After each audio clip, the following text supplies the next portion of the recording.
Beech Motor Speedway and the Cusack family. It's my pleasure to welcome you to Maine's oldest continually operating family-owned speedway. My name is Bruce Eldy, your race commentator, and today it's the Winners Clash, sponsored by the Harrison Motorsports Associates, and we'll be telling you more about all of the good folks associated with the Harrison Motorsports team as the day goes on. But right now, heat number 1 is rolling in its pace lap. On the pole, behind the wheel of number 01 is Alan Chapman. To his outside, the 50 is Alan Burraby. Second row to the inside is the 85 of Scott Chapman. To his outside, the number 12 of Tim Gendron.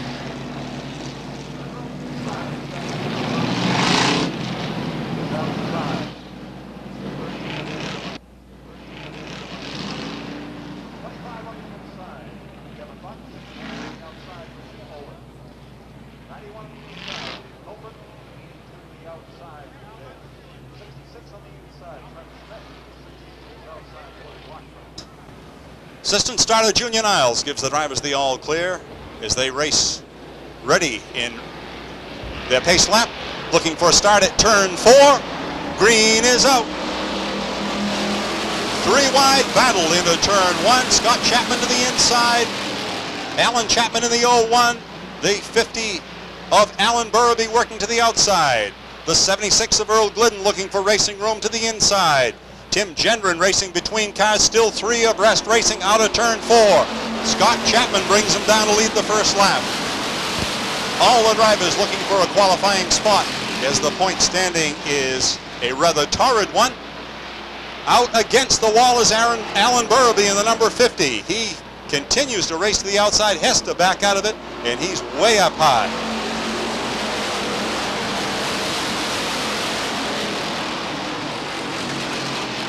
Still Scott Chapman in the 85.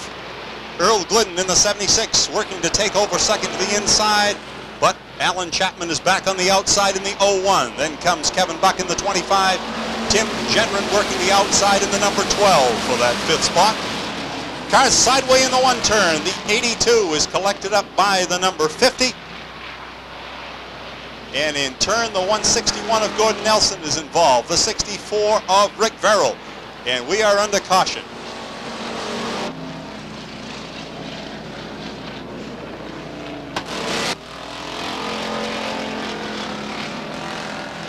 Assistant starter Junior Niles on the flag stand for heat number 1 gives the drivers the all clear as they glance across to the flag stand in preparation to go back to green at turn 4 if everything is to the flagman's satisfaction.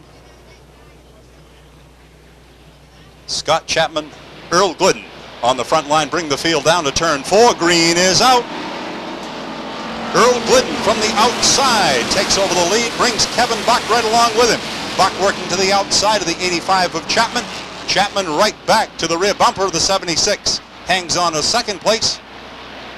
Kevin Buck in the outside lane, still trying to make that 25 work in the outside lane. Remember, only 12 cars to qualify.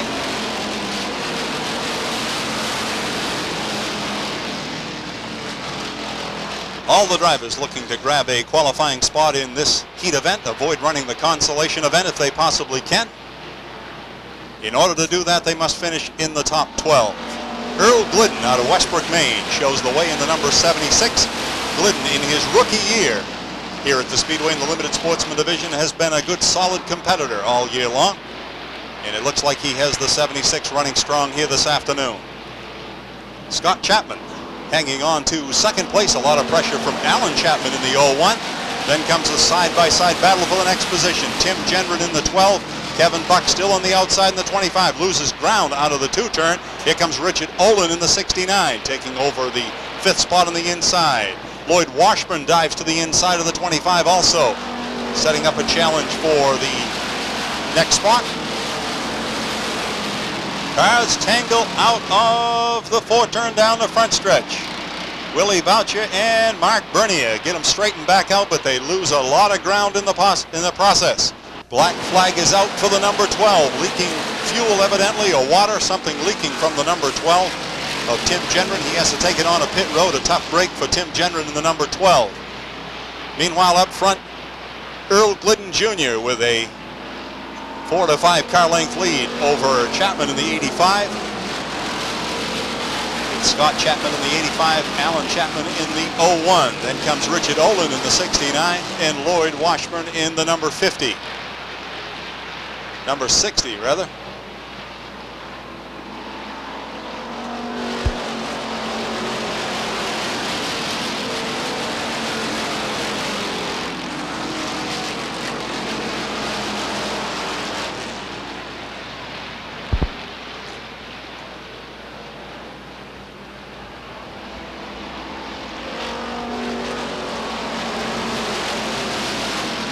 Looks like the last qualifier right now appears to be the number 19 of Phil Weeks.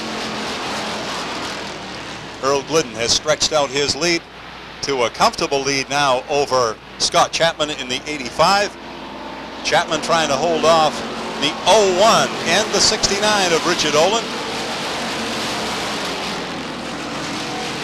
It will be 2 laps to go as they work lap number 13.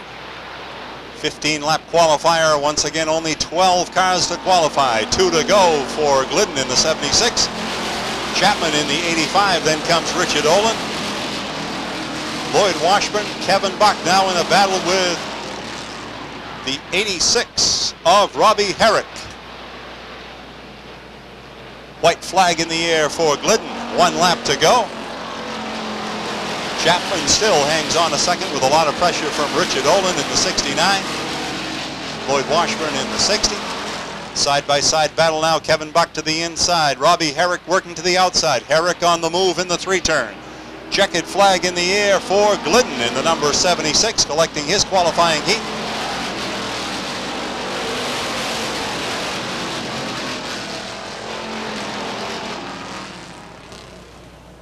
The number 76, winner of the first heat of the afternoon, Earl Glidden Jr. out of Westbrook, Maine. Let's have a nice round of applause for young Earl Glidden, rookie this year.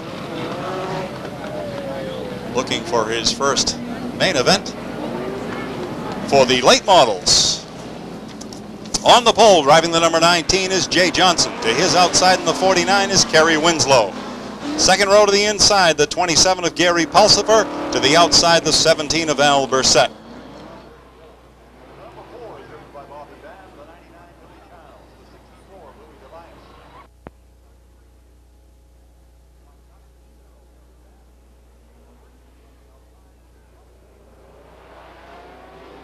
Green flag is out.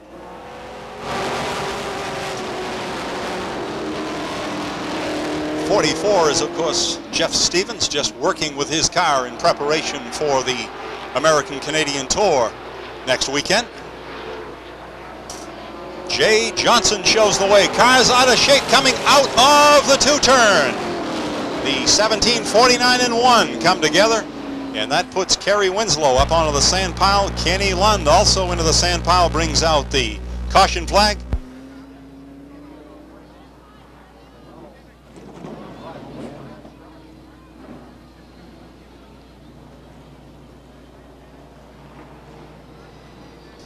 Jay Johnson on the pole. Green is out. Johnson and Pulsifer side by side.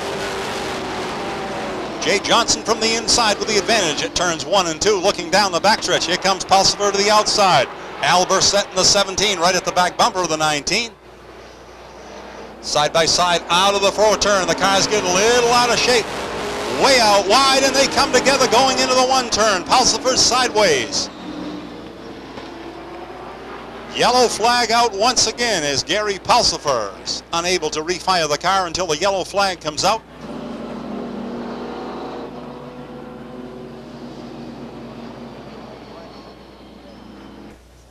Some pretty edgy drivers, I think, this afternoon. Flagman Eddie Walsh gives them the all clear once again. Look for a start at turn 4 as he points to turn 4. Green is out. Jay Johnson with a slight advantage as they race to the 1-turn. On the outside is the 17 of Al Burset. Here comes Bobby Libby up the inside in the 34. Mike Mayetta Jr. on the outside in the 3. Here comes Bobby Babb up the inside in the number 4. Bobby Libby to the front, working lap number 3. Bobby Libby right out to a quick lead. Bobby Babb in second place. Third place, Al Burset. Here comes young Mike Mayetta Jr. in the number 3, his second time out in a late model sportsman event, making the move from the limited sportsman to the late model. Second generation racer in the number 3, young Mike Mayetta Jr. It will be halfway this time by. It's 5 down and 5 to go.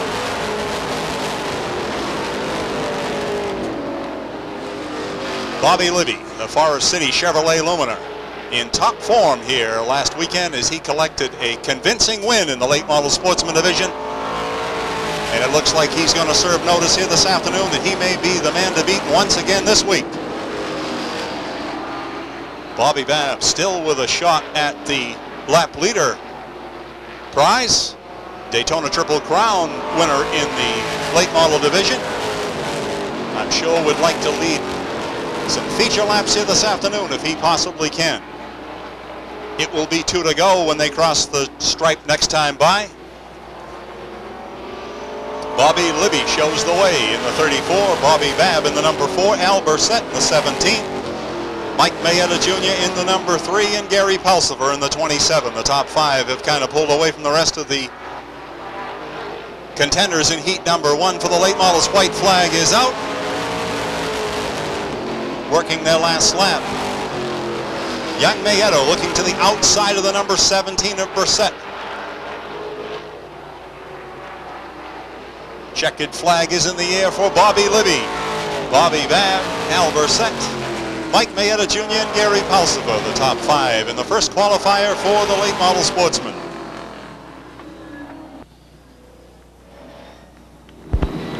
As he coasts down to collect the colors, let's have a nice round of applause for Bobby Libby, winner of heat number 1 in the late model sportsman division. Rolling out of pit road.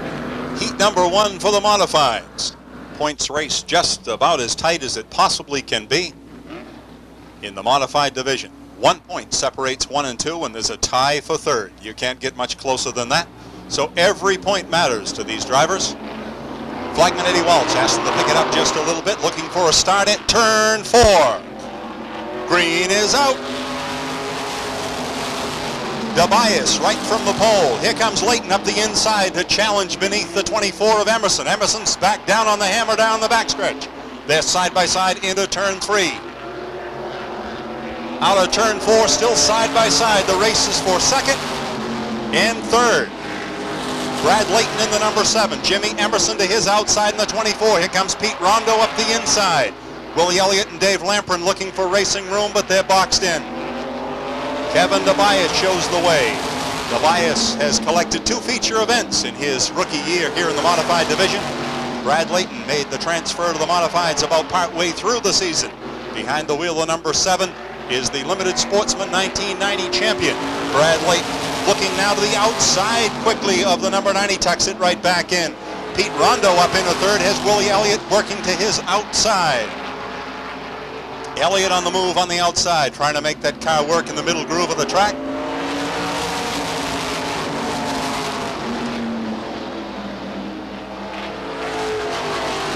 Willie Elliott now working to the outside of Brad Layton. Elliott on the move in the number 1. Keep your eyes on Willie Elliott as they approach the halfway mark. 5 down, 5 to go. Willie Elliott up into 2nd place, now looks to the outside of race leader Kevin DeBias. DeBias trying to hold off the veteran in number 1. It's a rookie in number 90, a veteran in number 1. Officials tell us that Willie Elliott is out once again testing tires in the number 1. So he's not officially competing in this heat, but he's sure making a race of it as he works to the outside of the number 90 of DeBias.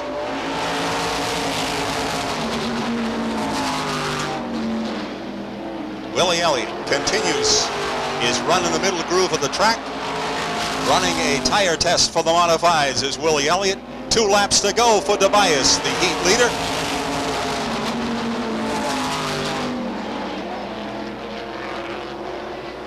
Kevin DeBias in the number 90 was runner-up in the limited sportsman division in 1989. Made the transfer to the modifieds for 1990. Sees the white flag, 1 lap to go. And DeBias has been an impressive competitor in his rookie year. Very, very steady and consistent runner in the modified ranks in 1990. Checkered flag in the air for Kevin Tobias as he collects heat number 1 for the modifieds. Right back from a feature win last weekend. 4 qualifying heat wins, 2 feature wins for the youngster out of Scarborough, Maine, as he coasts down to collect the flag and a picture. A nice round of applause for Kevin Tobias, driving the number 90 modified. Rolling out onto the track at turn 3, heat number 2 for the limited sportsman. On the pole, last week's feature winner, behind the wheel of the number 74 is Gary Adams.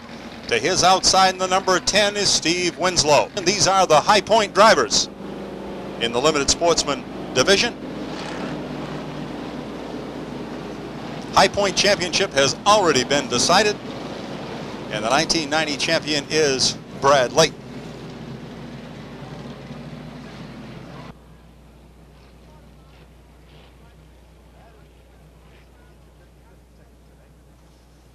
Flagman Eddie Walsh gives the all clear to the drivers as they glance across to the flag stand in preparation for the start of qualifying heat number 2 for the limited sportsman. Once again, 12 cars to qualify.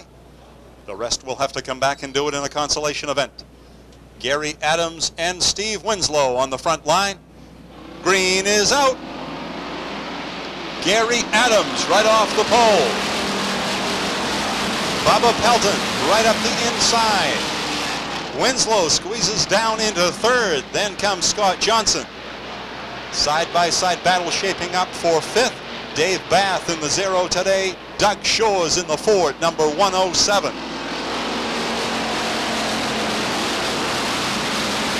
Doug Shores gets it a little wide. Does a nice job of getting it back down in the second groove. Continues his battle to the outside of 5th place contender Dave Bath in the 0. Side-by-side battle continues for the 5th spot.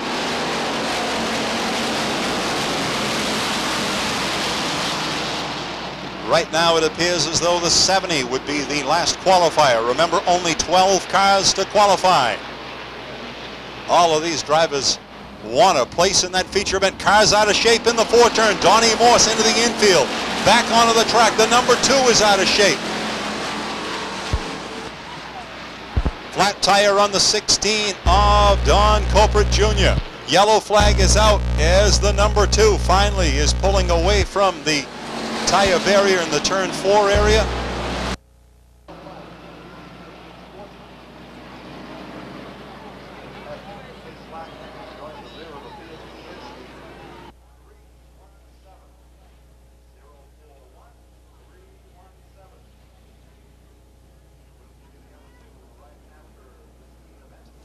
Ready to restart with 3 laps down. Gary Adams and Bubba Pelton bring it to turn 4. Flagman Eddie Walsh asks them to pick it up. Green is out. Very slow start. Gary Adams from the pole. Bubba Pelton now with a challenge to the outside. Richard Bubba Pelton in the number 27 working to the outside of last week's feature winner Gary Adams in the 74. Side by side they race to turn 3. Adams with the advantage as they look to turn 4.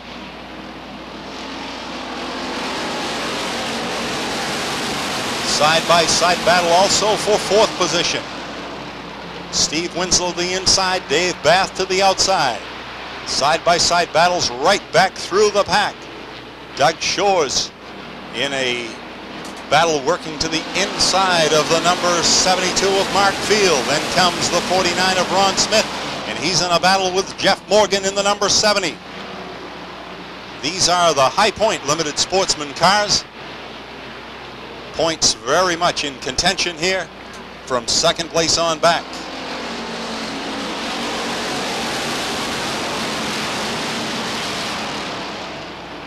High Point men at the back of this heat have got to get up to at least the 12th spot if they want to be assured of a starting position in the main event. Otherwise, they're going to have to come back in the consolation and try to qualify. Larry Gelinas sets the 37 out 3 wide in between the 1 and 2 turn. Keep your eyes on the 37 of Larry Gelinas, a risky move. 3 wide, he races the backstretch to the 3 turn. Keeps it in the 3rd groove.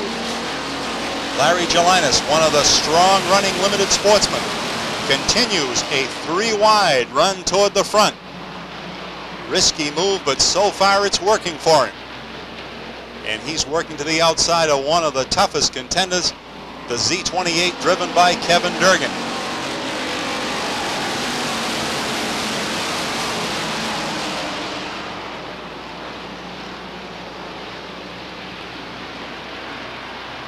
Top 3 have moved away now. 74 of Gary Adams, the 27 of Richard Bubba Pelton, and the 0 today driven by Dave Bath. Then comes Mark Field and Jeff Morgan side by side now. Smoke from the 72 of Mark Field. Keep your eyes on the number 2 of Brad Layton. He's come from the very back of the pack, working now to the outside of the 61 of Scott Johnson. Now to the outside of Donnie Morse in the number 75. Point champion Brad Layton on the move in the number 2 on the backstretch. Smoke continues to puff from the 72 of Mark Field. Cars spin in the 4-turn. The 14 of Chris Rule, the 44 of Terry Brown, the 38 of Beaver Norton with a flat tire, the 69 of Butch Buzzell. Also the 37 of Larry Gelinas. Sits now up off the 4-turn. They are looking at 2 laps to go. Terry Brown headed to the pit area. White flag is out. Gary Adams continues to hold off hard-charging Bubba Pelton in the 27. Dave Bath hanging on to 3rd spot. The 27 right down in the gravel. Checkered flag in the air for Gary Adams in the 74.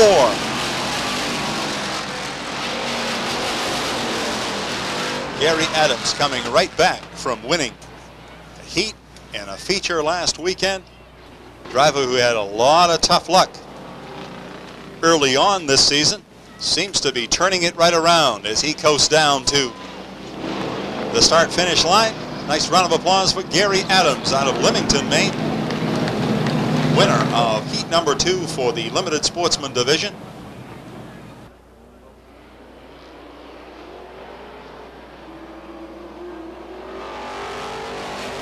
Green is out. Also, driver change in the 88. Today is driven by Scott Mulkern. Andy Lude, winningest late model sportsman driver here at Beech Ridge Motor Speedway, shows the way in the qualifier.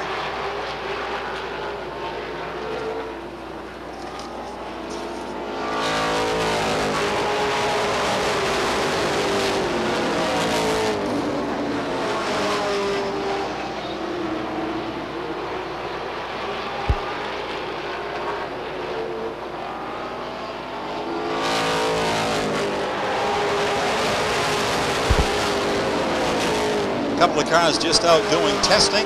The 33 and the number 4 and the 44 are just doing testing. Andy Lude with a comfortable lead in the number 56. Then comes Glenn Cusack in the number 2. Joe Bowser in the 32. Barry Babb in the 0. Mike Johnson in the 33. They'll be approaching the halfway mark next time by. It'll be 5 down and 5 to go.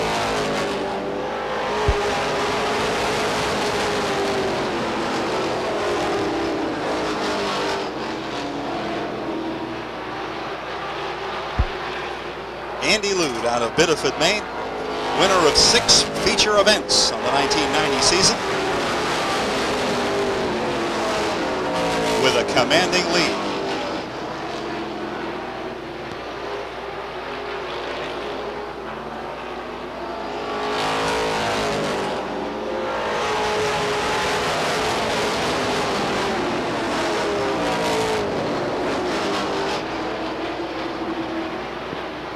Will be 2 laps to go as they cross the stripe this time.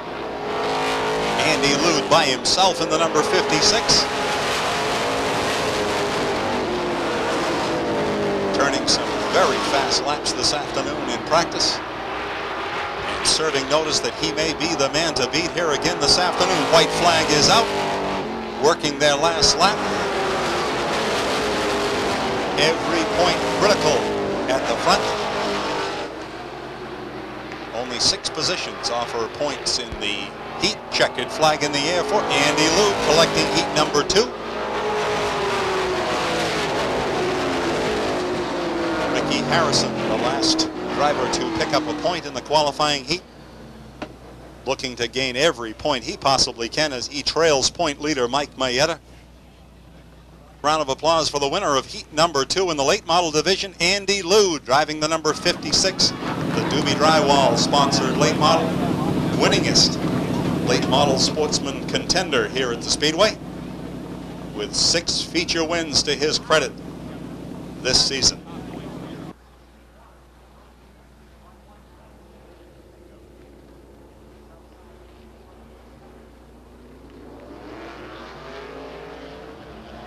Four-turn green is out. Scott Watts right from the pole. Bobby Gahan looking to follow right up the inside, works to the inside of Tommy Oliver. They race side by side to turn 3. Gahan to the inside, Oliver to the outside.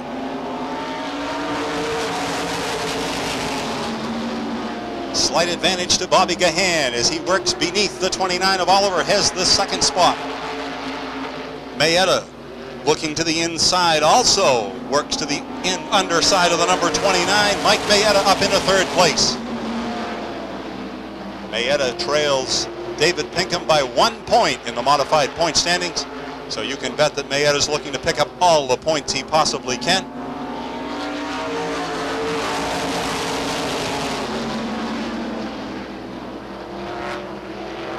Points are awarded in the heat.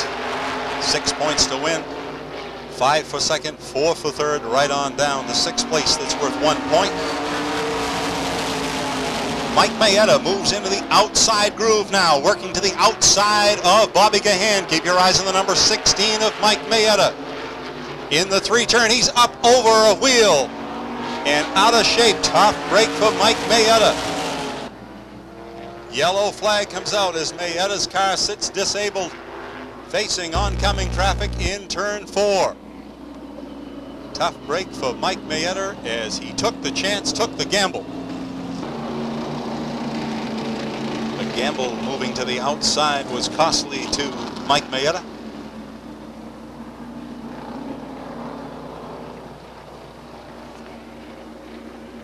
In his attempt to move from 3rd to 2nd, he finds himself at the rear of the heat lineup, trailing the 61 of David Pinkham by 1 point. 4-turn green flag is out. Scott Watts on the inside, Bobby Gahan to the outside. Tommy Oliver up the inside now, trying to find a way by the 50 of Gahan.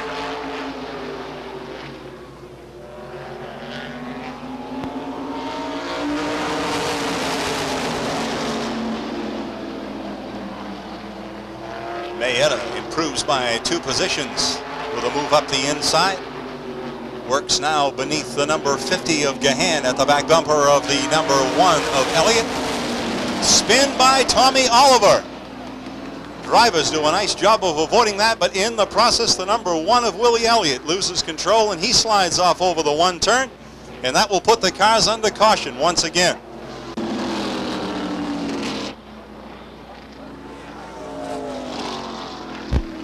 The other drivers did a nice job of avoiding that, and in the process, out of control went the number 1 of Willie Elliott, and he sits now backed up against the sand barrier in turn 1. Something evidently amiss in the number 1 of Willie Elliott as he has to take it on pit road. Looking for a restart at turn 4. Green is out. Bobby Gahan from the outside. Scott Watts right back up the inside. They bump wheels. Watts with the advantage down the backstretch. Here comes Mike Mayetta to challenge Gahan on the inside. 2 laps to go. Scott Watts, Mike Mayetta, Bobby Gahan, Spike Mattertall, David Pinkham, and Tommy Oliver White flag in the air.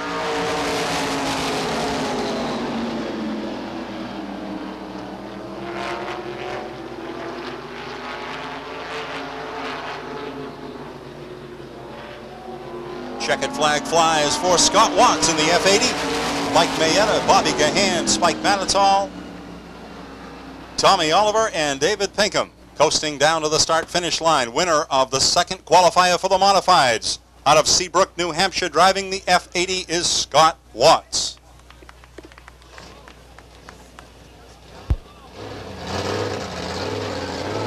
Next up, semi-feature for the limited sportsman contenders. These are the lower point limited sportsman cars and drivers. On the pole this afternoon, driving the 00 is Galen Wilson. To his outside, the number 5 is driven by Tom Warden Jr. 77 on the inside is driven by Rick Libby. The 22 to his outside is Bobby Barr.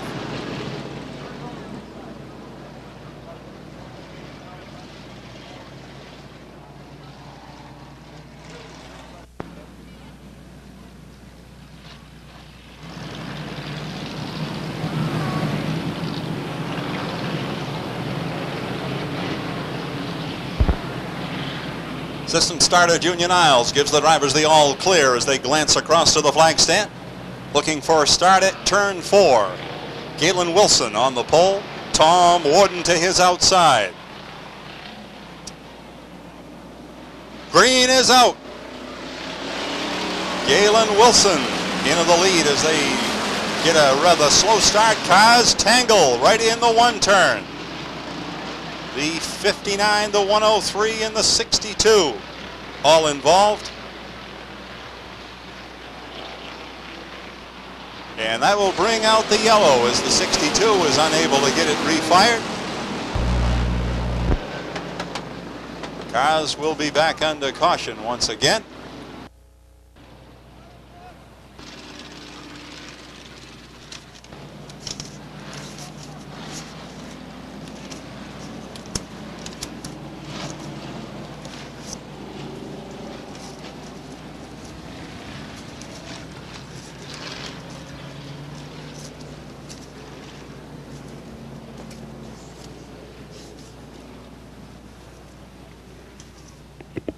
Ready to try to start it once again.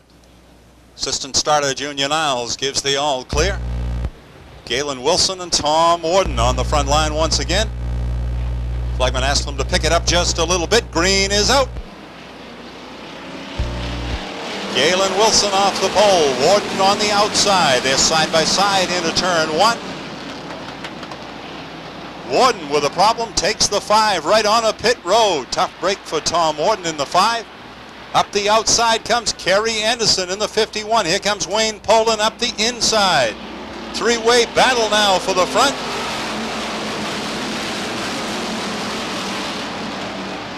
Rodney Hughes out of shape in the 57. He's collected up by the 45 and the 17. Also the 79 is stalled off the 4-turn, and yellow flag is out once again.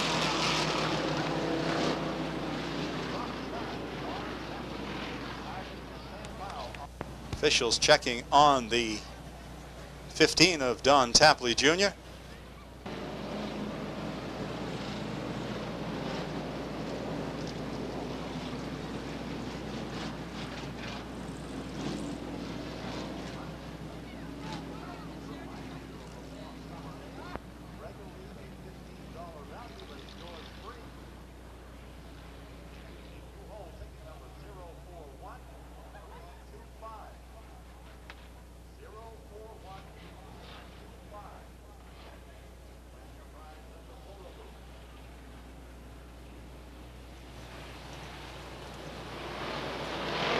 Ready to restart it. Turn 4. Green is out.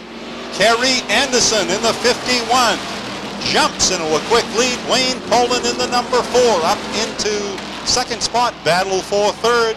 The 84 of Dave Field moves up the inside. Tangle on the backstretch.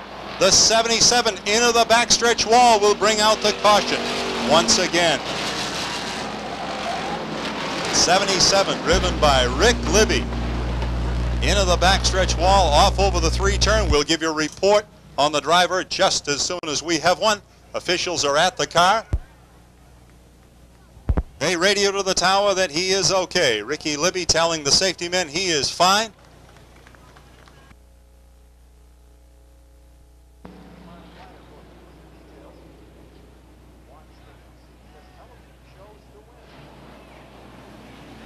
Right now, we're ready to restart this afternoon's semi-feature, which has been a rough one. Pace cars on the infield pit road. Assistant starter Junior Niles points to the 4-turn. Kerry Anderson, Galen Wilson. Green is up. Kerry Anderson once again. Wayne Poland in the number 4. Dave Field in the 84. Eric Lund in the 103. Galen Wilson in the 00. Your top 5. Cars scramble to move to the forward. The 100 of John McMullen. Mechanical failure. He takes it right out over the 3-turn. Heads in the back way to the pit area. Tough break for John McMullen in the 100. Kerry Anderson now being drawn in by Wayne Poland in the number 4. Poland right at the back bumper of Kerry Anderson.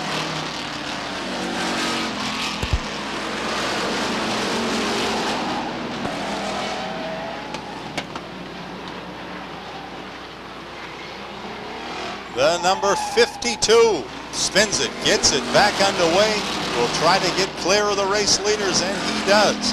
52 is Ron Breslin. Nice job of collecting the car back up, getting it back underway. 00 of Wilson, Galen Wilson today. White flag in the air. Kerry Anderson trying to hold off Wayne Poland in the number 4. Then comes Dave Field Jr. in the 84. The 103 of Eric Lund, then the 08.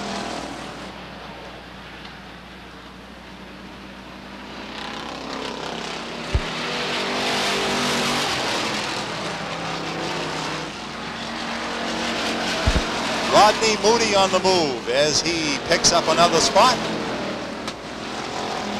Kerry Anderson collecting the semi-feature. Always a strong contender, been away for a while. Wayne Poland also making his return to racing with a strong run in the number 4. Anderson coasts down to the start-finish line.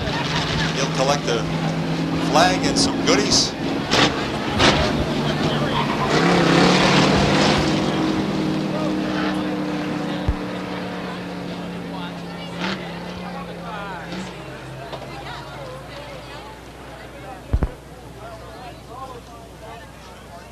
Kerry Anderson is out of Scarborough, Maine, driving a 77 Pontiac Firebird, sponsored by D&S Cleaning Company, Sparkle Wash, and Metro Medical. And a strong run in the semi-feature by Kerry Anderson. Phil Weeks and Danny Bubar bring him down. Green is out. Danny Bubar from the outside front row takes over the lead at turn 1. Phil Weeks in second. Side-by-side battle shaping up for third. Steve Howard in the 03. Ron Smith in the 49. Rick Frenette in 5th spot in the 54.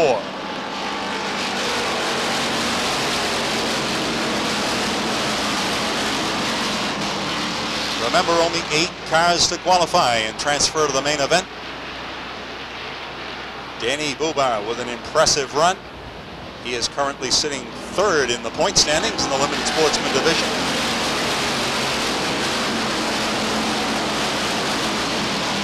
Phil Weeks, a rookie, in the number 19 in 2nd spot. Ron Smith in the 49. Steve Howard in the 03. Rick Frenette in the 54.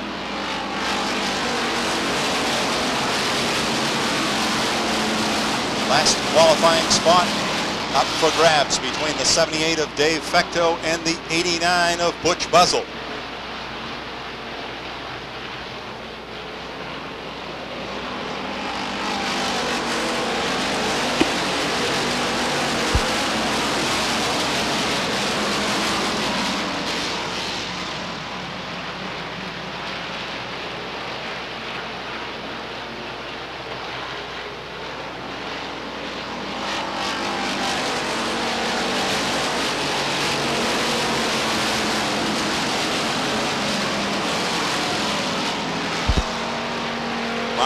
Bernier spins it, gets it back underway. We stay under green.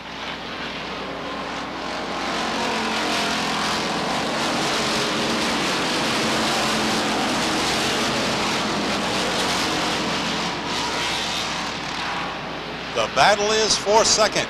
Phil Weeks to the inside, Ron Smith to the outside. Then comes Steve Howard and Rick Furnett. 49 gets a little wide.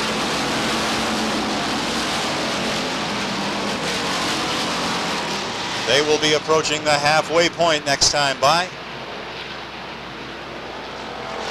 8th place still up for grabs between the 78 of Dave Fecto and the 89 of Butch Buzzell. 8 down and 7 laps to go.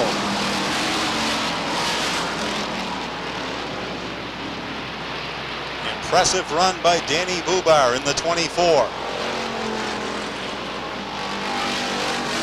Phil Weeks trying to hang on a second. A lot of pressure from the 49 of Ron Smith, the 03 of Steve Howard. Smith working to the outside. Howard right at the back bumper of the 19.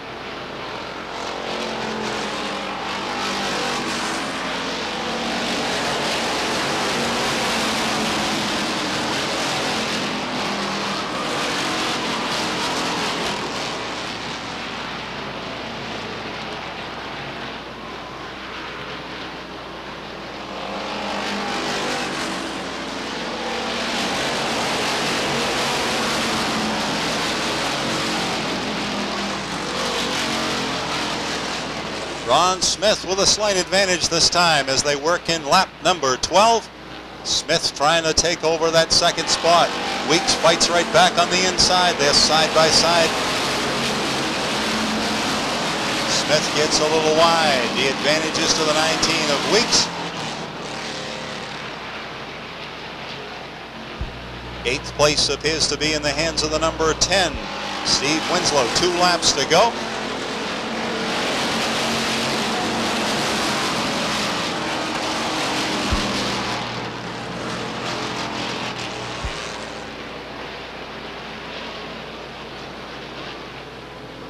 White flag in the air for Danny Bubar. 1 lap to go. Phil Weeks still in second. Ron Smith, Steve Howard, Rick Furnett.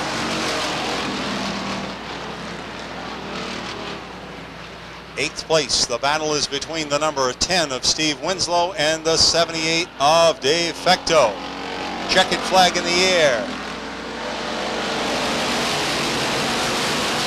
It to be the number 10, but that's unofficial as the last qualifier.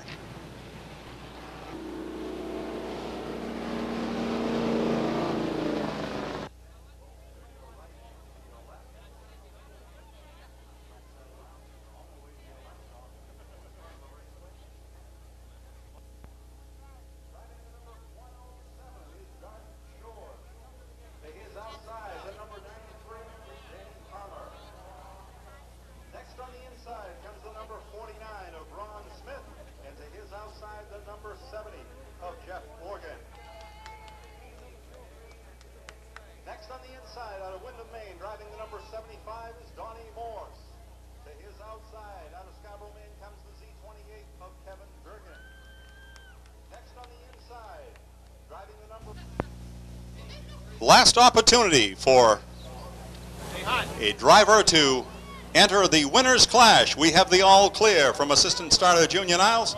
Drivers, good luck to you all. Now, ladies and gentlemen, for those 4 most famous words in auto racing. On the count of 3. 1, 2, 3.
ladies and gentlemen, as the cars approach the front stretch, please give them a nice send-off. Wave your hat, your hand, your handkerchief. Let these drivers know that you're sending them off with your best wishes.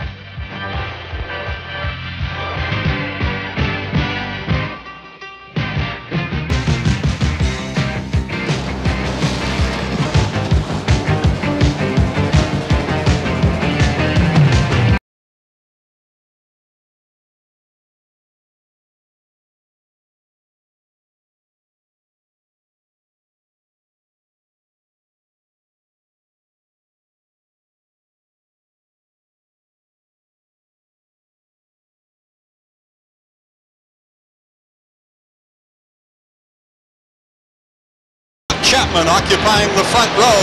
Green is out at turn 4. Scott Chapman from the outside. Here comes Glidden Jr. right up the inside. Glidden with a move on the inside. Gets the advantage for the second spot. Splits the Chapman brothers. Here comes Richard Olin. The 76 tries to dive under the 85. Can't quite do it. Kevin Buck way out, almost over the stripe down the front stretch. Trying to gather the 25 back up and get back down in line, but he's stuck 3 wide on the backstretch. Scott Chapman does a nice job of holding off hard-charging Earl Glidden Jr. in the 76. Then comes Richard Olin, Trent Smith, and Alan Chapman in a battle for 5th with Phil Weeks. 3 abreast racing back in the pack. 30 laps on tap for these limited sportsman contenders. Last opportunity for a driver to be added to the winner's flash.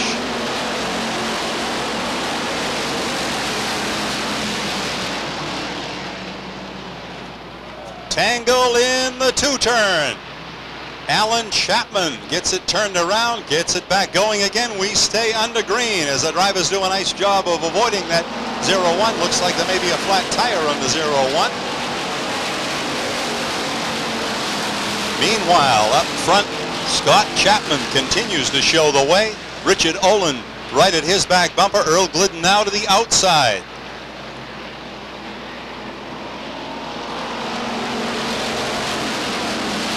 Richard Olin muscles his way under the 85, down over the speed bumps, into the lead. New leader, Richard Olin in the 69. Trent Smith looking for racing room beneath the 76. He finds it.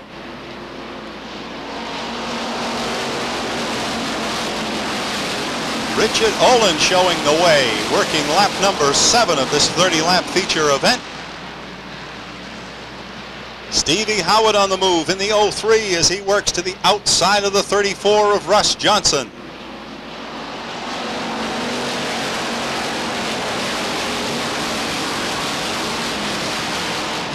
Earl Glidden continues to work the outside groove, trying to find a way back to the second spot that he occupied earlier. Now has to try to do it the hard way. Spin by the 74 of Gary Adams in the 3-turn. Gets the car back underway at the entrance to the infield pit road, and we stay under green. Also the 73 of Willie Boucher comes back from being off over the top of the 4-turn. Stevie Howard takes a spin off over the top of the 4-turn. Flagman watching to see if he's able to refire the 03. If not, that will probably put the field under yellow, and it does. As they work lap number 9, the field comes under yellow.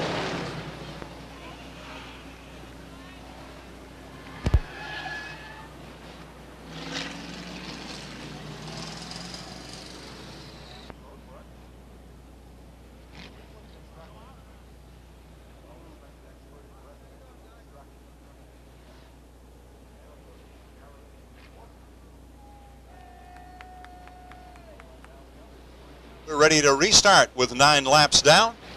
Richard Olin and Scott Chapman bring the field down. Green is out. Richard Olin. Chapman squeezes down into second place. Phil Weeks in third. Side-by-side battle for fourth. Robbie Herrick to the inside. I believe it's Trent Smith working to his outside.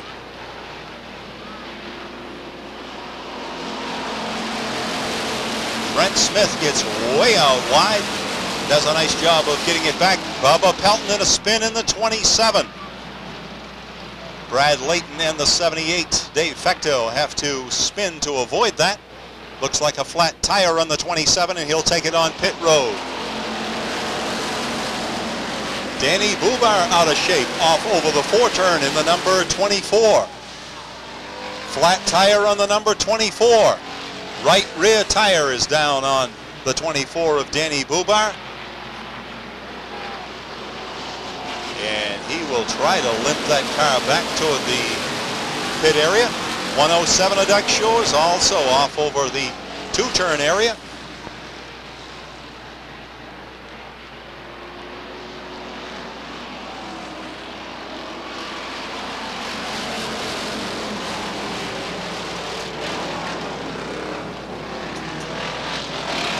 We don't race to the yellow, although you may get the impression we do here today. But the lineup, of course, for the restart will be based on the last lap run under the green flag. But I think you folks can tell that this winner's clash has put a little added incentive on today. A lot of drivers want to be a part of that who have not yet won a feature event this year.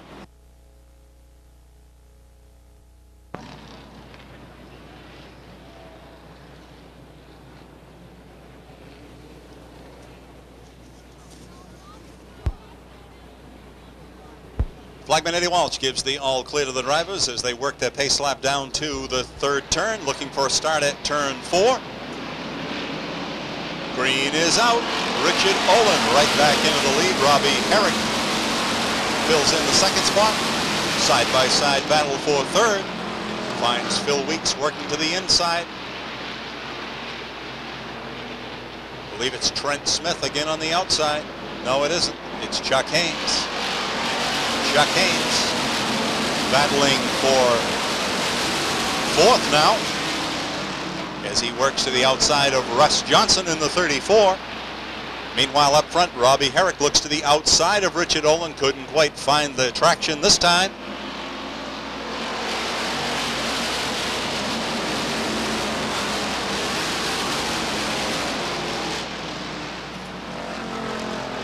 They will be approaching the halfway mark. It will be 15 down and 15 to go. 3 abreast racing in the 3 and 4 turn area. Finds Rick Burnett. Cars tangle out of the 4 turn.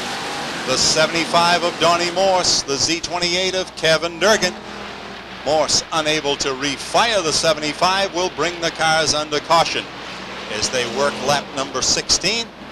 Will not complete lap 16 before the caution flies. Move to a column of 2s, meaning that the lineup is correct, and we should be ready to go back to green, and he shows the drivers green this time by.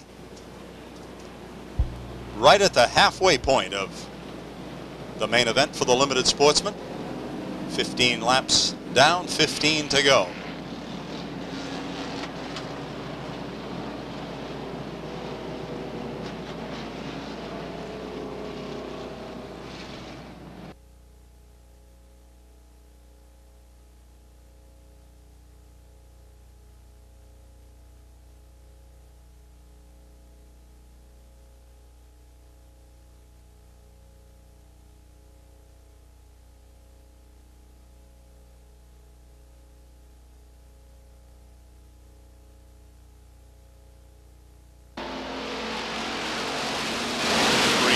Flag is out.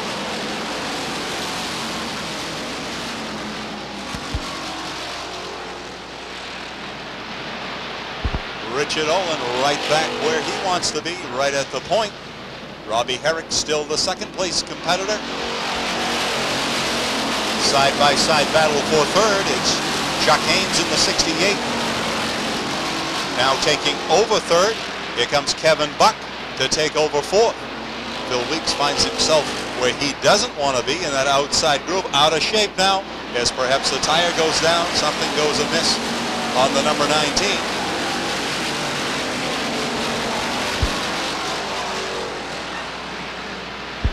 Weeks refires the car, and that keeps the field under green. Robbie Herrick now trying to find a way by Richard Olin. Looked to the inside, there wasn't quite room enough as Richard Olin was able to bring it back down into the first groove. Robbie Herrick looked to the outside as they approached turn 3, tucked it right back in again, right at the back bumper of Richard Olin.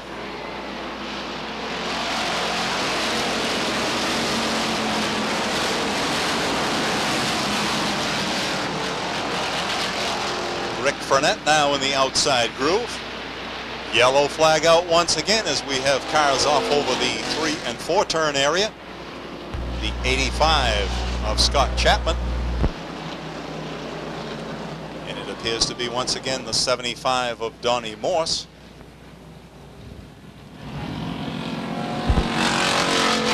This last year's three-way battle came down to Dion grabbing it right at the very wire from Ralph Nason.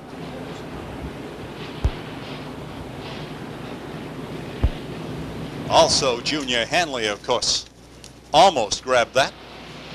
Ready to restart with 19 laps down. Green is out. Richard Olin back in the lead.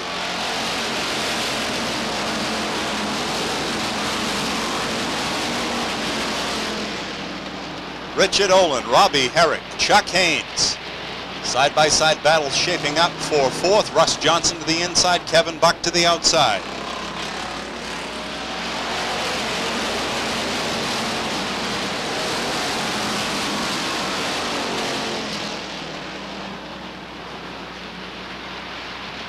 Who's that one?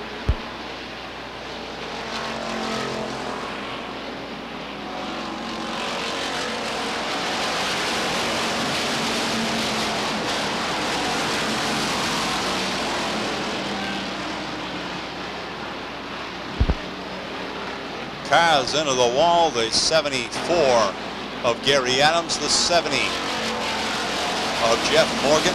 Both cars keep underway, but Adams is going to take his 74 on pit road. Tough break for last week's feature winner, Gary Adams.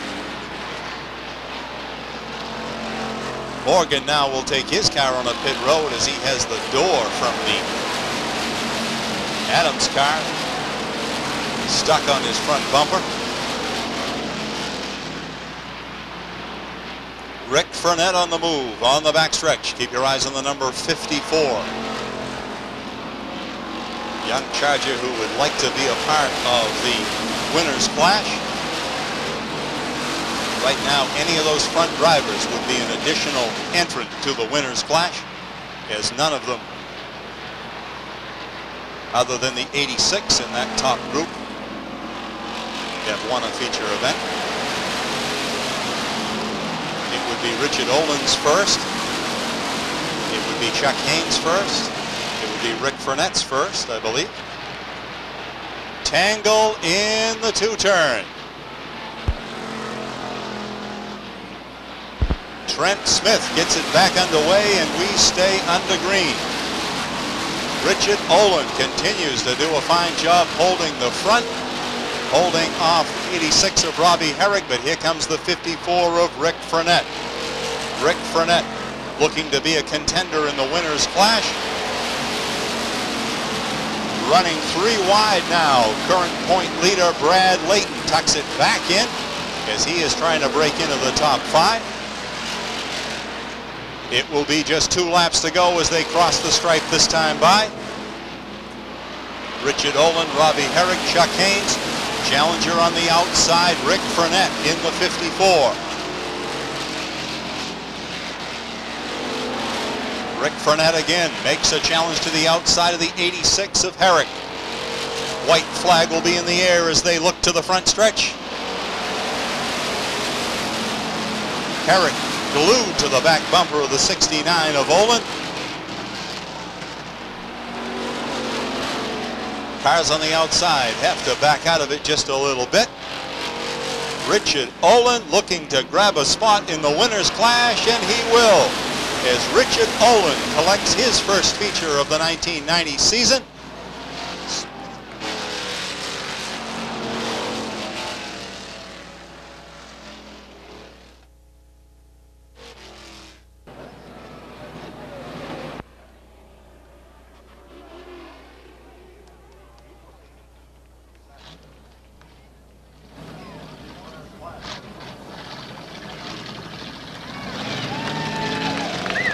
We'll go trackside now to Andy Cusack. Andy? Thank you, Bruce.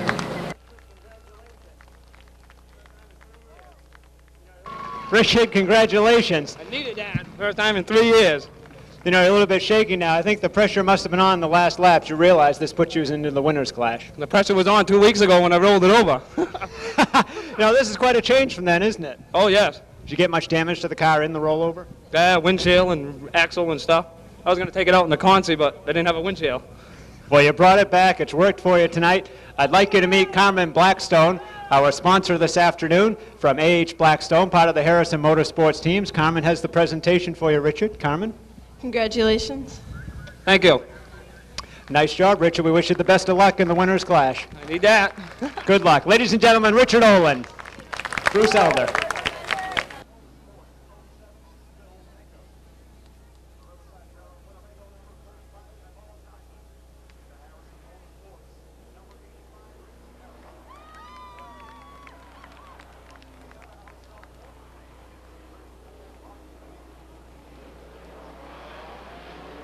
Green is out.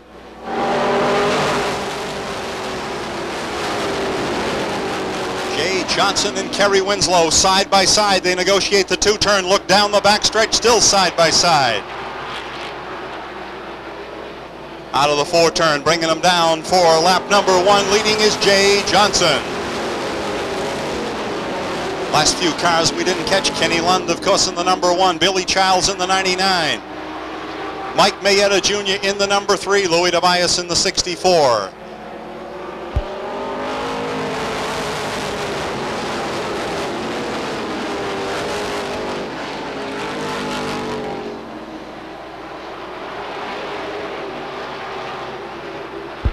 George Libby in the team car, but evidently just doing some testing.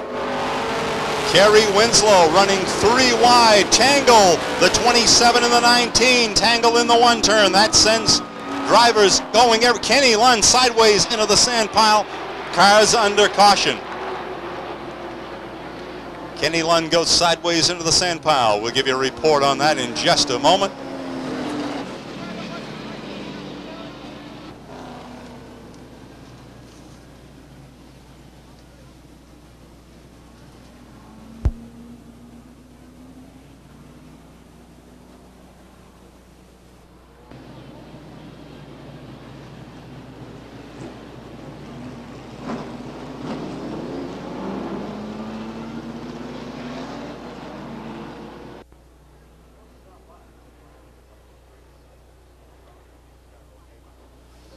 Right now, flagman Eddie Walsh gives the all clear to the drivers as they work in that pace lap down to turn 3, looking for a start at turn 4. Jay Johnson, Kerry Winslow on the front line. Green is up.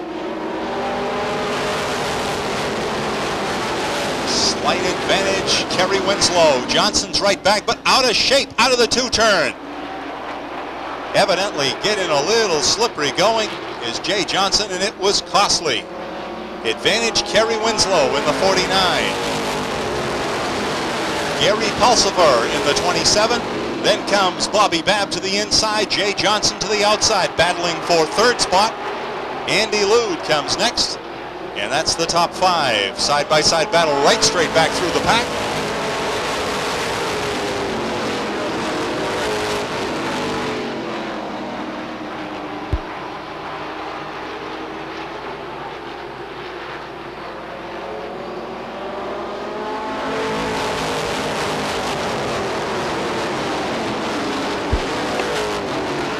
Kerry Winslow continues to show the way over the 27 of Gary Pulsifer.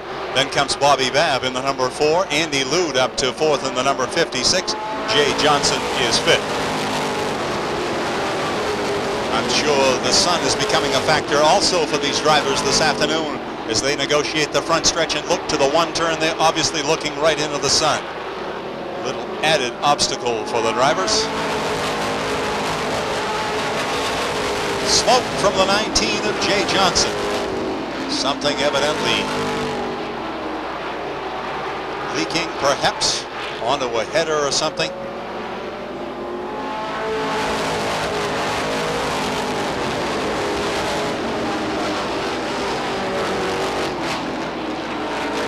From the right side of the 19 of Jay Johnson. I'm sure the officials will keep a watchful eye on that. Try to determine whether or not it's just a tire rubbing or if something is leaking from the 19. Very hard to tell from up here, but the officials down that track side will certainly keep an eye on that. Side-by-side battle now. Here comes Gary Pulsifer up the inside. New leader. Working lap number 11 is Gary Pulsifer. Veteran driver out of Gray, Maine, driving the Clow Racing, number 27, your new leader. Here comes Bobby Babb up the inside in the number 4. Bobby Babb looking to go to the front and lead laps if he possibly can, as he is in contention to possibly be able to take over that lap leader title. One position away from where he wants to be and a chance to clock some more lead laps.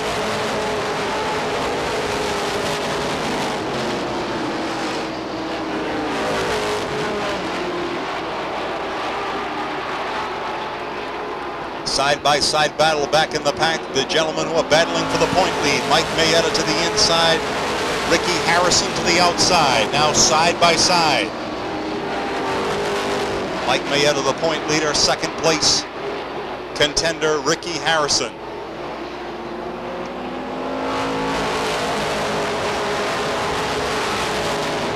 They are momentarily boxed in with no place to go, but pretty much stay right where they're at.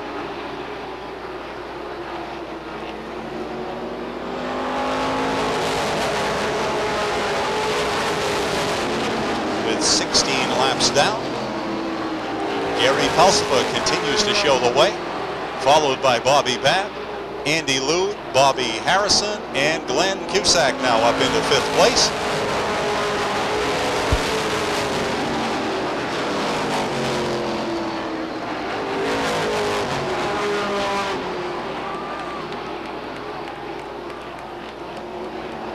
They're approaching the halfway mark.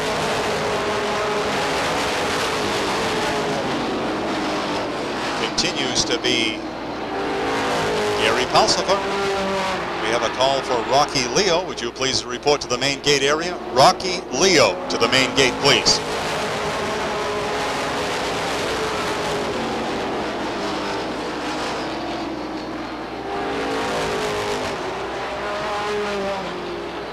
Gary Pulsifer with a mirror full of Bobby Babb now, as Babb is trying to find a way around the number 27.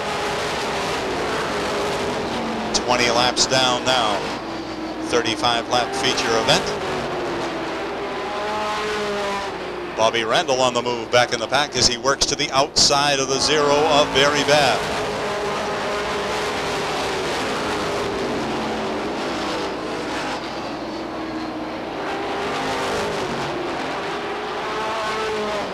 Of Bobby Randall on the move as he works his way around the 0 of Barry Babb. Sets his sights now on the 49 of Kerry Winslow. Bobby Randall in the number 91, former multi-year track champion here at Beech Ridge Motor Speedway. Had kind of a rough year.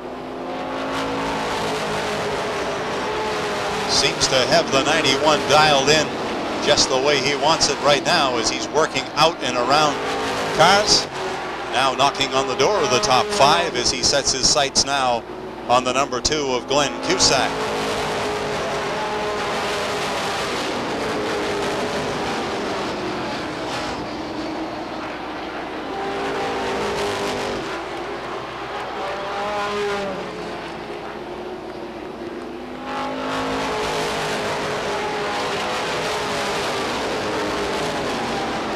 Just 10 laps to go as they have worked lap 25.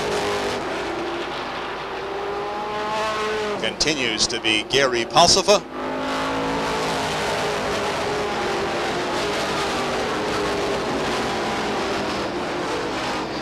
Pulsar doing a fine job at the point. Bobby Babb right at his back bumper. Top 6 stacked right up bumper to bumper.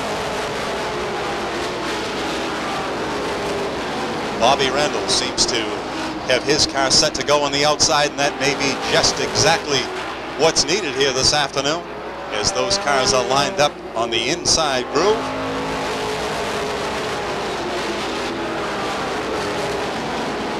Randall up beside the number 2 of Glenn Cusack now, battling for 5th spot. Randall appears to have the handling to run in that outside groove as he sets his sights on the 37 of Bobby Harrison.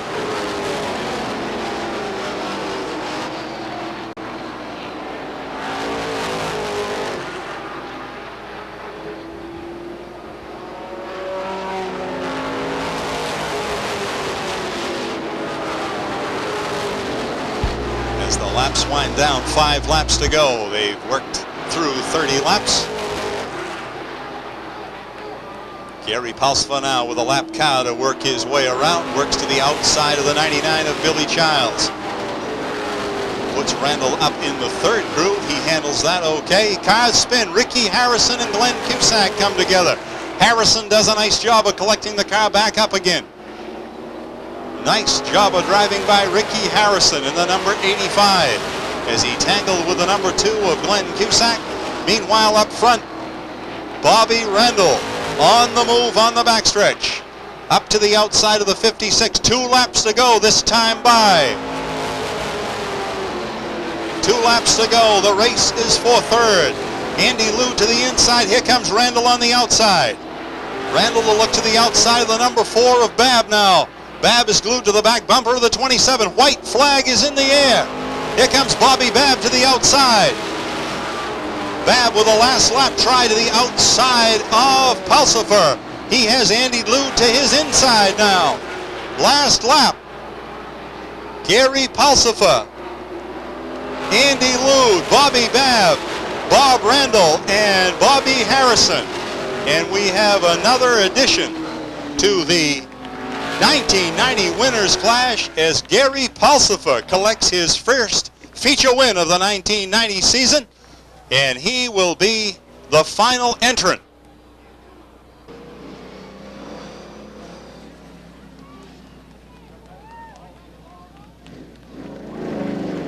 But could not quite put it all together, but today he did.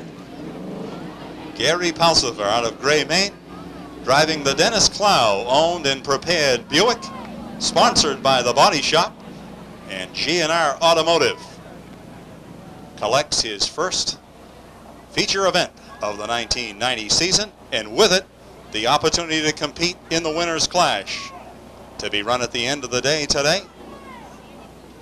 A $1,000 winner-take-all battle amongst all the feature winners in each of our 3 divisions. We'll have an opportunity to hear from the winner of today's late model feature event in just a few moments as he returns the colors to flagman Eddie Walsh and prepares to exit the number 27.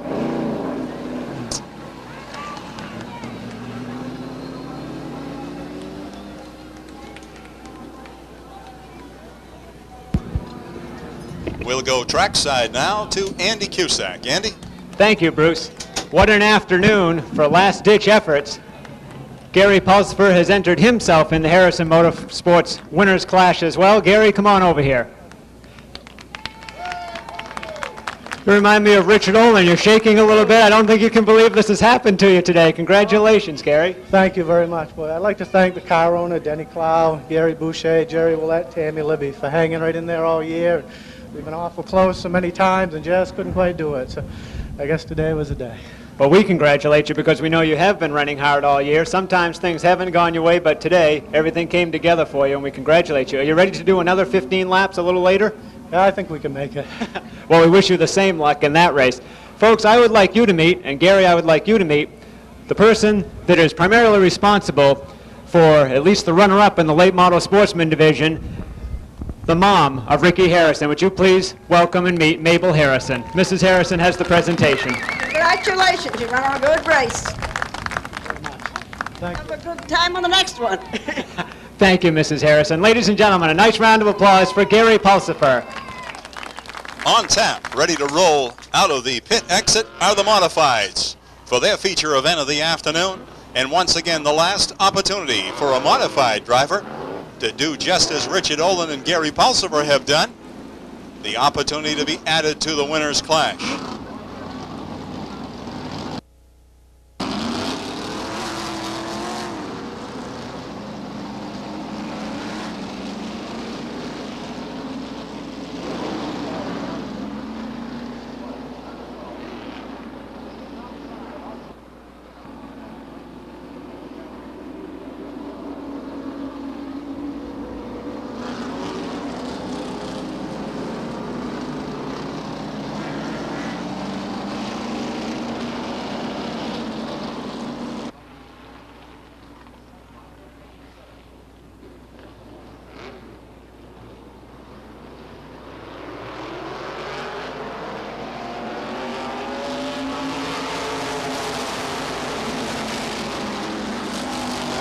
Side by side, they negotiate the two-turn look down the backstretch. Advantage to Emerson on the inside.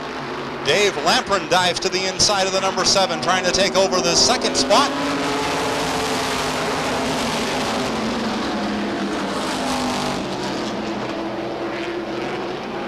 Jimmy Emerson, 2 feature wins to his credit, trying to make it 3 this afternoon. Side-by-side battle for second. Dave Lamprin to the inside, Brad Layton to the outside. Side-by-side battle right back through the pack. Pete Rondo, Tommy Oliver, Gary Drew, Scott Watts, all stacked right up, bumper to bumper and wheel to wheel.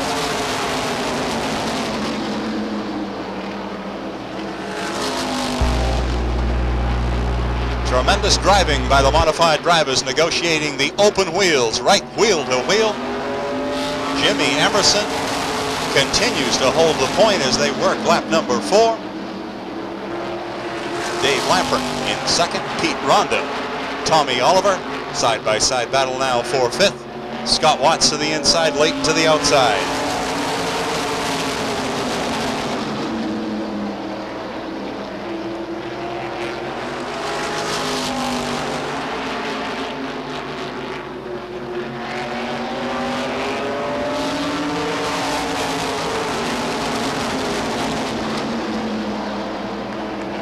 Dave Lamprin goes a little wide. That opens up the inside for Pete Rondo, but Lamprin now is trying to the outside of the number 24 of Emerson. Emerson to the inside, Lamprin to the outside. They've drawn it even, racing to the 1 turn. Slight advantage at turn 2 to the 24 of Emerson. Here comes Lamprin up the outside, wheel to wheel, even at turn 3, even at turn 4. They look down the front stretch, even at the start-finish line. Side-by-side battle. Emerson to the inside, Lamprin to the outside. Lamprin with the advantage down the backstretch. Lamprin trying to work his 21 all the way around the 24. Can't quite do it that time. Wheels together at the 1 turn. They tangle and both cars get out of shape. Lamprin spins it to the infield side of the track, gets it back underway, and the cars stay under green. Just a touch is all it took. And the 21 comes out on the short end.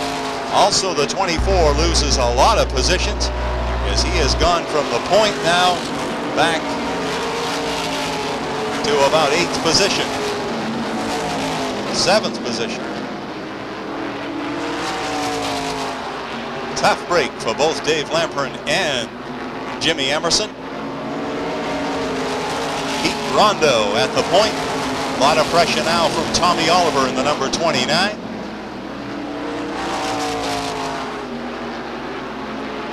Willie Elliott has worked his way up into 3rd. Gary Drew is 4th. Mike Mayetta is 5th. Mayetta now works to the outside of Drew. Out of the 1 and 2 turn, looking down the backstretch, Mike Mayetta in pursuit of his first modified championship, trying to get some distance between himself and David Pinkham. Smoke pouring out of the F80 of Scott Watts. Hard to tell just what that's coming from, but All of a sudden, a lot of smoke. Smoke from the number 11 of Dave Fluke also. Yellow flag is out as a lot of oil has evidently been dumped on the Speedway. Streak of oil right up through turns 1 and 2. And a quick caution by flagman Eddie Walsh probably avoids a pileup as those cars would have raced into that oil. And obviously with the open wheel modifieds, that could spell disaster. Quick caution, good move. And lap 14 brings the modifieds under caution. And it'll be back to a column of twos based on the last lap run under green.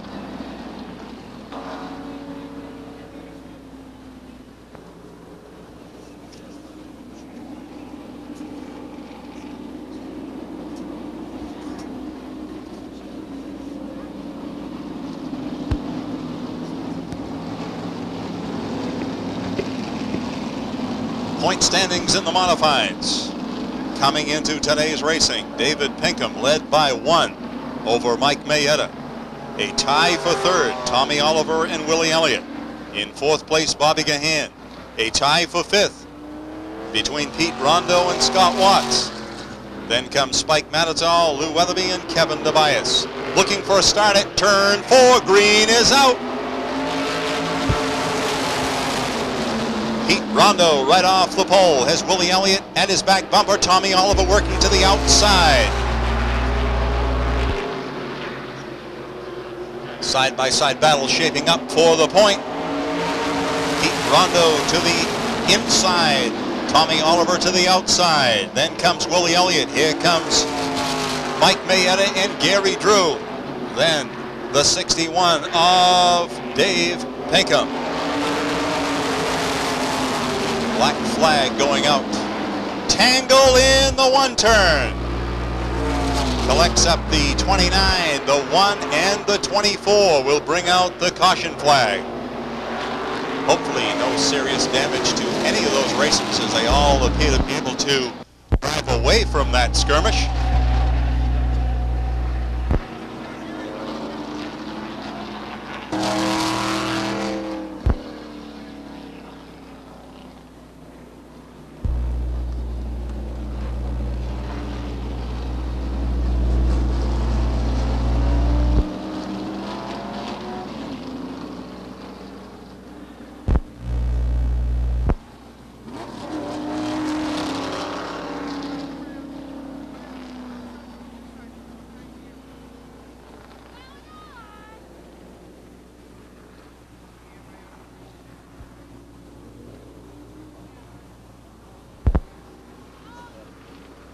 Man who's had somewhat of a frustrating season.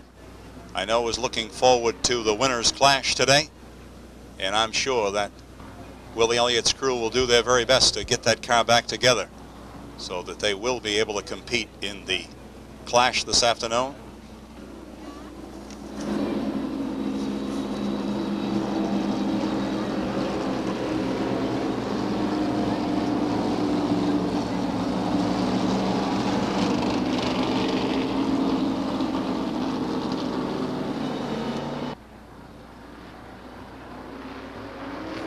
Right now looking to restart this afternoon's feature event at turn 4. Green flag is out. Pete Rondo. Mike Mayetta working to the outside of Gary Drew.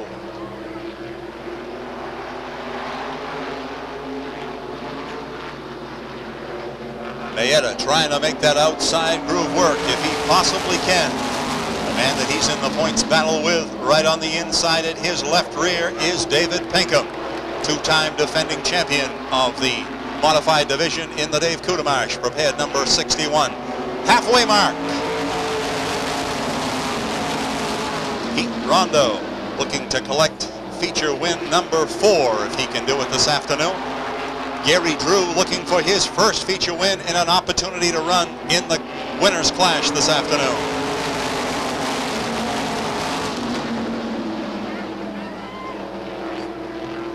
Mike Mayetta with a strong bite out of the 2-turn, down into the 3-turn, trying to take over that second spot. And he does. Mike Mayetta up to second spot. David Pinkham now racing to the outside of the number 9, trying to follow in his battle with number, in a slide goes the 61. Tangles, and he's collected up by Emerson. Emerson, left sideways on the track, will bring out the yellow flag. David Pinkham gets the 61 refired, and hopefully will be able to continue. Some damage to the left side of the number 61. Hard to tell whether it's just the rub rail or if it's more extensive than the rub rail. David Pinkham not electing to take the 61 onto pit road would indicate that maybe the car is all right. Hard to tell. He's going to take it out. Chance for the crew to look it over. The 61 crew located at the end of the backstretch, 3-turn air, I'm sure, right up on the wall, looking the car over, and will signal whether or not they think David Pinkham will bring the car on the pit road.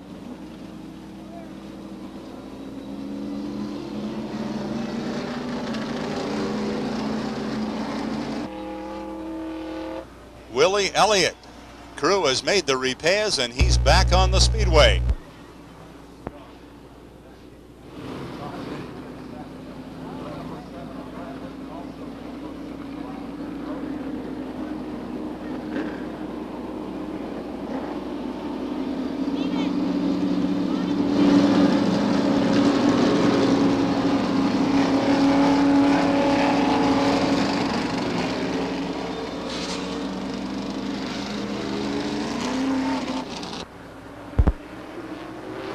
Walsh asked the drivers to hold it even. Green is out. Rondo to the inside, Mayetta to the outside. Gary Drew glued to the back bumper of the number 5. Side-by-side battle for the lead. Advantage to Rondo out of the 4-turn down the front stretch.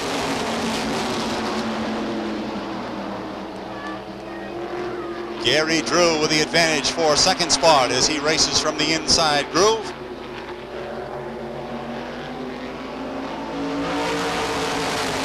Gary Drew glued to the back bumper of the number 5 of Pete Rondo. Mike Mayetta in the outside groove, trying to make that outside groove work for his number 16. Dave Lampron boxed in on the inside, looking for racing room. Bobby Gahan and Dave Pinkham also looking for racing room.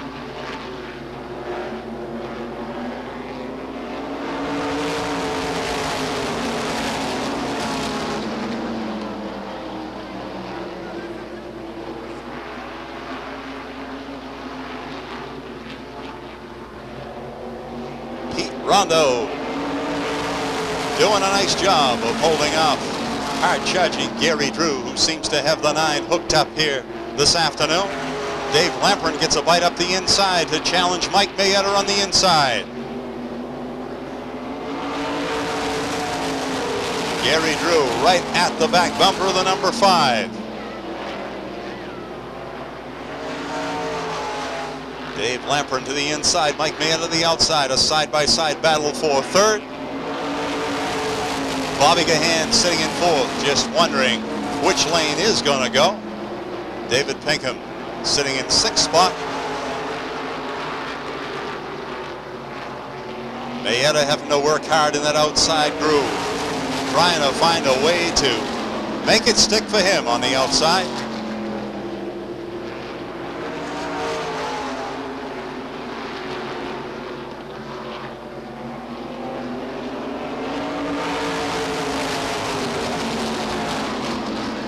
Mike Mayetta doing a nice job of what all the modified drivers have had a hard time doing this season, and that's run competitively on the outside. Mayetta continues to work to the outside of the number 9 of Gary Drew.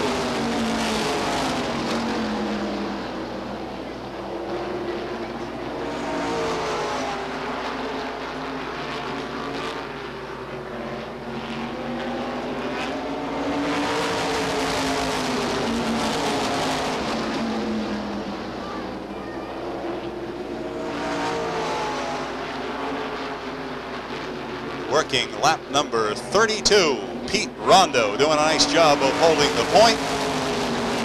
Mike Mayetta doing a great job of running to the outside of second place competitor Gary Drew.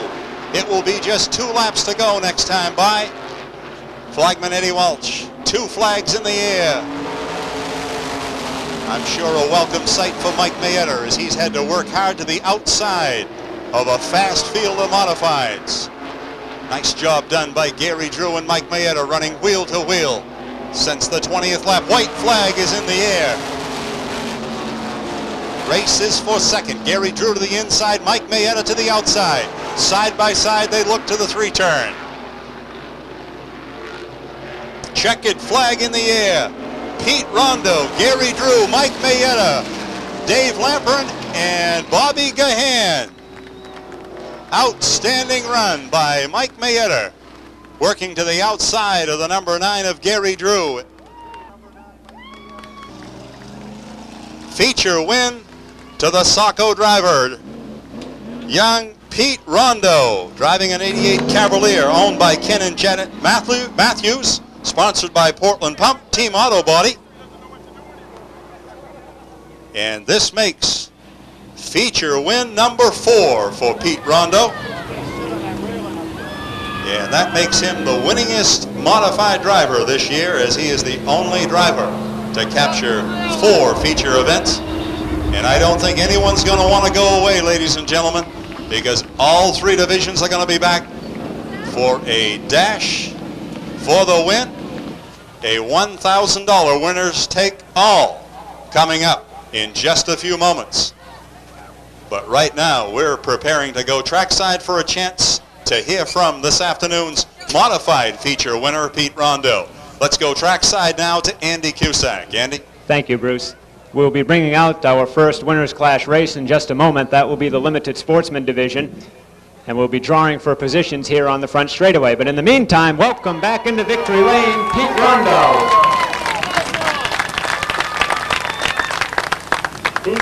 Welcome into Victory Lane another time. Thank you. It wasn't an easy one. What was it like out there? Things got kind of messy for a while. There was some debris on the track. What was it like for you out there? Well, I was wishing there weren't too many more restarts, that's for sure. Gary was giving me a lot of pressure right behind me, but we hung on.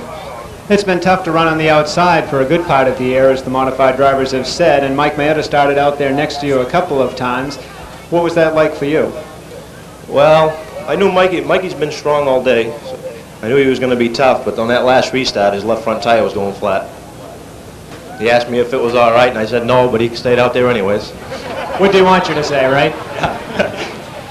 I'd like you to meet Lee Griswold from the Shelter Group, part of today's sponsorship efforts. Lee? Pete, on behalf of Shelter Group and its family of companies, you ran a super race. Congratulations. Thank you. Thank you very much. Pete, we'll let you go back to the pit area, get rested up, and get set for the Winners Clash. Congratulations. Ladies and gentlemen, Pete Rondo. Bruce Elder, we'll go back to you for a moment, then we'll come back at trackside for the drawing of positions for the Limited Sportsman Winners Clash. Heads will start with a high point driver. Tails will start with a lower point driver. Junior? It is heads. Brad Layton will have the first draw. On the bottom of these Coca-Cola Classic cans are the starting positions. Brad Layton has drawn 10th place in the starting lineup.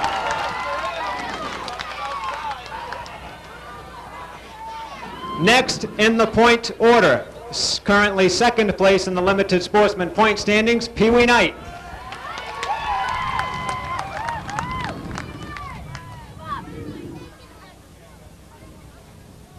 Pee Wee Knight has drawn outside pole starting position.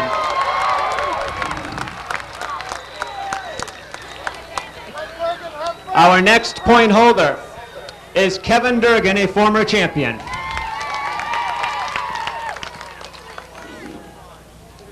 Kevin Durgan has drawn 15th in the starting order.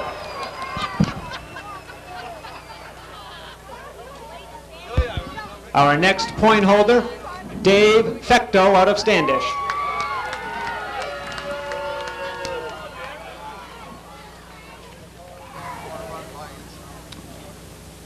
Dave Fecto has drawn 13th in the starting lineup. From Scarborough, Maine, our next point holder is Chris Roy.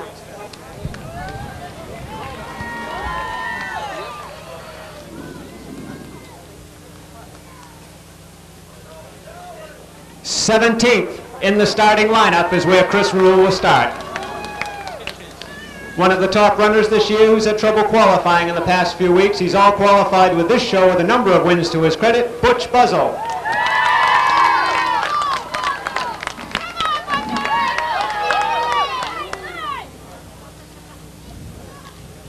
No, what'd you say? What did that say? Is that what you asked? It says pole position number 1 for Butch Buzzle.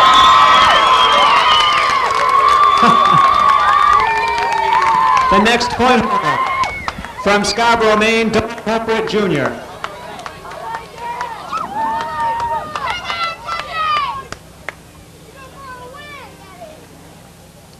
Fifth place in the starting lineup for Don Culprit.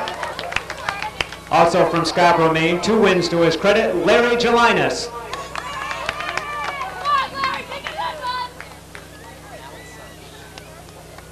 Well, this gentleman has the honor of starting last in the starting lineup, 18th position. First win of his career was achieved this year. Welcome forward, Danny Palmer.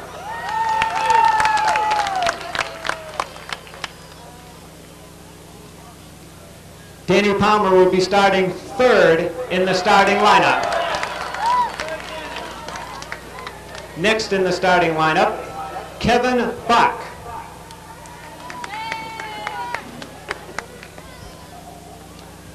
Kevin Buck will be starting at 11th place in the starting lineup.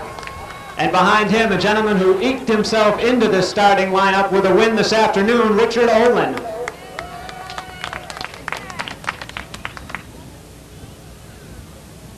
Richard Olin will start 12th on the starting grid. Driving one of the only Ford products at this Speedway in 1990, the next point holder will be Doug Shores.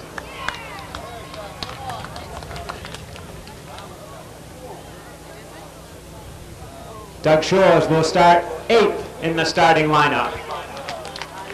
A second-generation race car driver, the next drawer of a starting position is Ron Smith.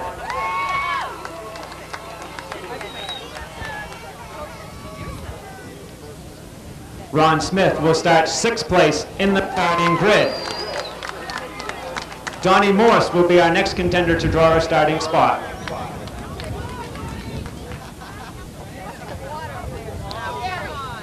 Donnie Morse will start 7th place in the lineup.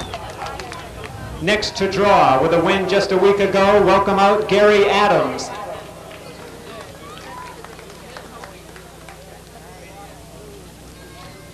Gary Adams will start 14th in the starting lineup. Next to draw, welcome out Willie Bauscher.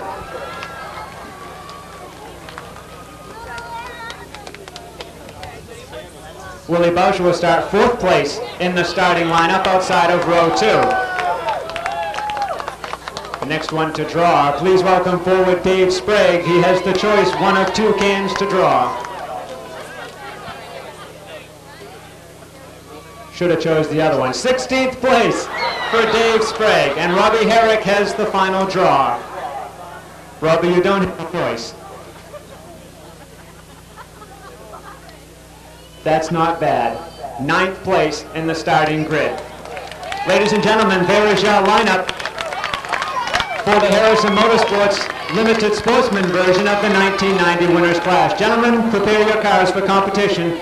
20 laps under the green. A caution after the 15th lap of competition. $1,000. Winner take all. Best of luck to you, drivers. Bruce Elder, back to you. Okay, as the drivers prepare themselves for one of the richest outings of the season. 20 laps on tap, mandatory caution at lap 15. The Beretta from Chevrolet will make its way onto the infield pit road. Butch Buzzle and Pee Wee Knight on the front line, leading the field of 1990 winners. Flagman Eddie Waltz once again gives the all clear. Green is out. Butch Buzzle, cars tangle. The 16 right up over the 93. And a tough way to start, as Danny Palmer and Don Copeland tangle right on the start. Pretty heavy front end damage to the 93 of Danny Palmer. Butch Buzzell shows the way. Pee Wee Knight in second. Then comes Willie Boucher, Ron Smith, and Brad Layton.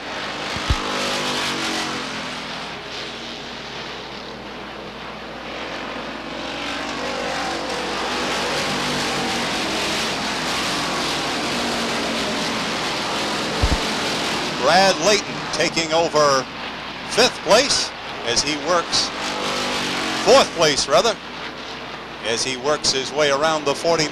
Now looks to the back of the 73 of Willie Boucher. Point champion Brad Layton in the number 2. Once again, trying to work his way to the front. He has been a master of that, particularly toward the end of the season.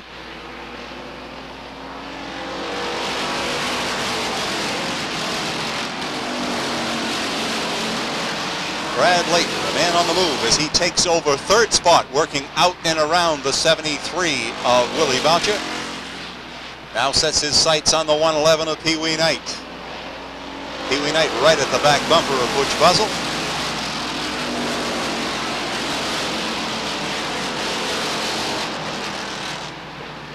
Z28 of Kevin Durgan on the move as he works his way out and around the 107 of Doug Shores.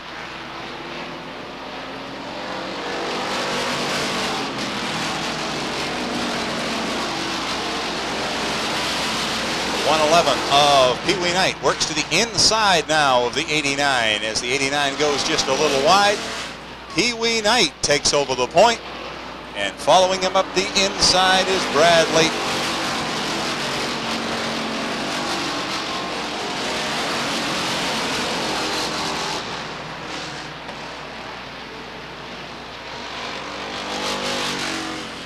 Pee Wee Knight, runner-up in the point standings, trying to hold off hard-charging Brad Layton.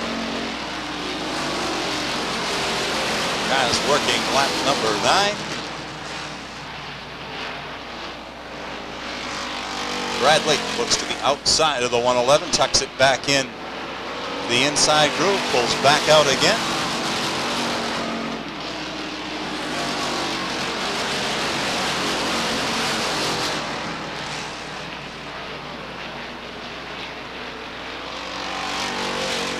Pee Wee Knight continuing to hold the point.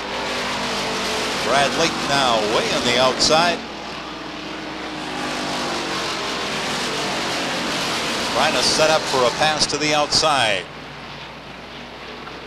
Tries to draw up beside the 111, couldn't quite do it.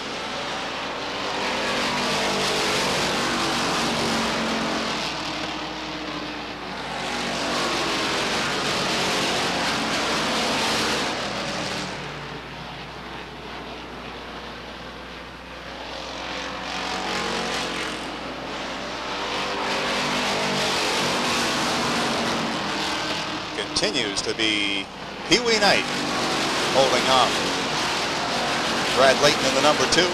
Layton trying to draw it even, can't quite do it.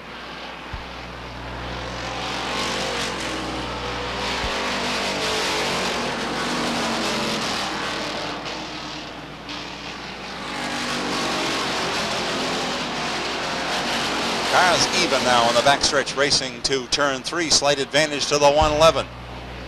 Pee Wee Knight trying to hold off the division champion behind the wheel of the number 2, Brad Layton, out of Center Harbor, New Hampshire.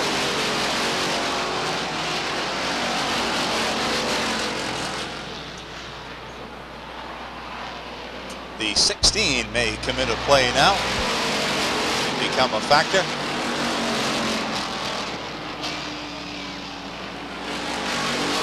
Has to dive to the inside of the number 16. Drop in behind the 111. Caution flag in the air. This is a mandatory caution at lap 15. And this will regroup the field. Brad Layton will be moved up to the second spot as the cars came together under a caution flag.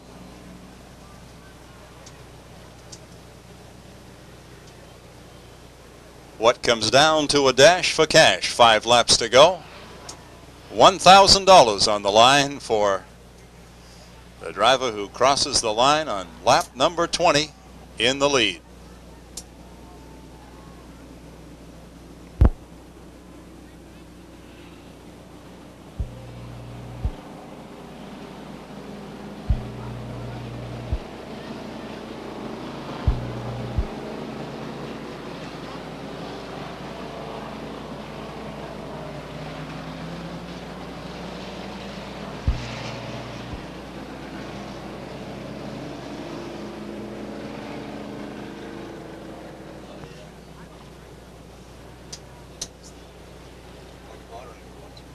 Pee Wee Knight, runner-up in the point standings. Brad Layton, point champion for the 1990 season. Two drivers who are close friends look to restart at turn 4. Green is out.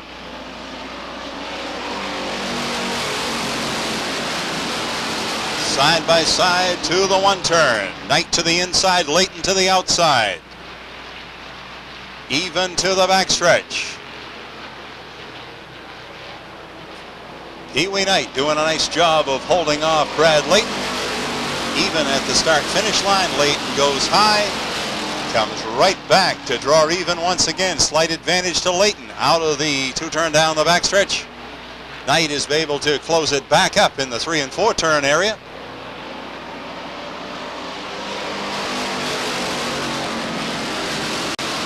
Working lap number 17. It will be just 2 laps to go. Once again, the 111 draws it even between the 3 and 4 turn area. Brad Layton with the advantage at the start finish line. He goes a little wide into the 1 turn, gathers it right back in. Brad Layton with the advantage out of the 2 turn. Trying to put his 2 out in front. The 111 gets a good bite in turn 3 once again. White flag will be in the air this time by. Slight advantage to Brad Layton in the number 2. Up the inside, Pee Wee Knight in the 111. Layton with about a half a car as they race the backstretch. Look to turn 3. Here comes Knight again up the inside. Knight gets sideways, out of shape. Checkered flag in the air. Brad Layton collects the winner's clash.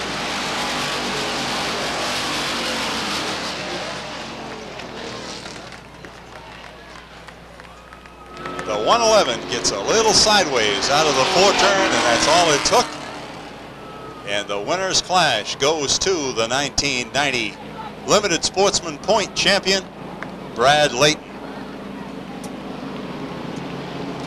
Layton clinched the title, in fact, a couple of weeks ago with a outstanding accumulation of points so that he had nailed down the championship. And he tops it off today with the winner's clash as he collects up the colors to parade a final victory for Brad Layton, the Limited Sportsman portion of the winner's clash.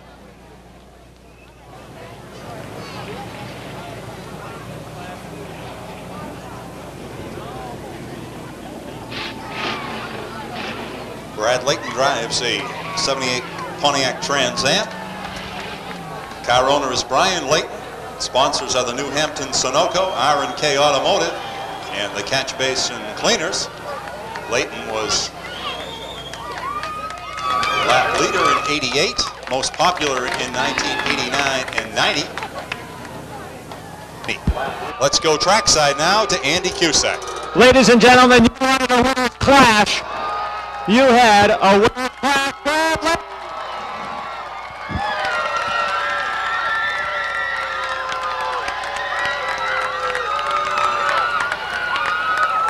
Brad Layton, they wrote you off over in the 2-turn.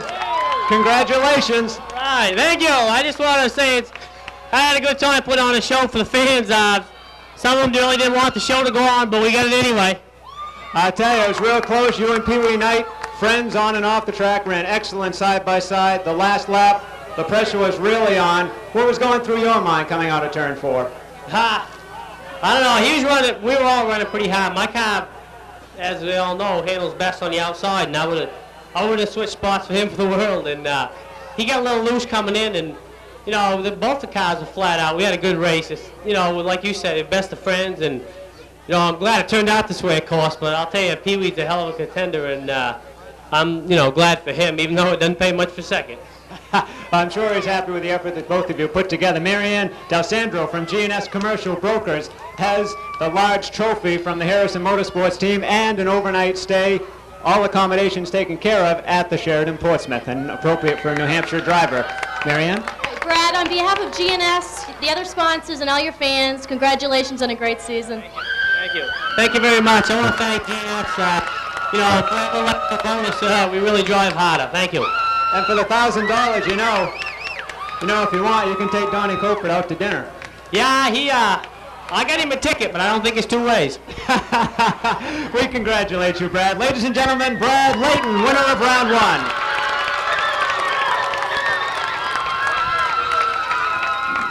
Bruce Elder will come back to you and get set for our late model 1990 Winners Clash. Okay, lined up at the pit exit at turn 3 are the late model sportsman contenders who will vie for their portion of the Harrison Motorsports Associates Winners Clash 1990. Contenders waiting at the pit exit are Andy Lude, Mike Johnson, Bobby Babb, Barry Babb, Joe Bowser, Bobby Libby, Paul Johnson, Kurt Gary, Ricky Harrison, Bobby Randall, and Gary Pulsifer.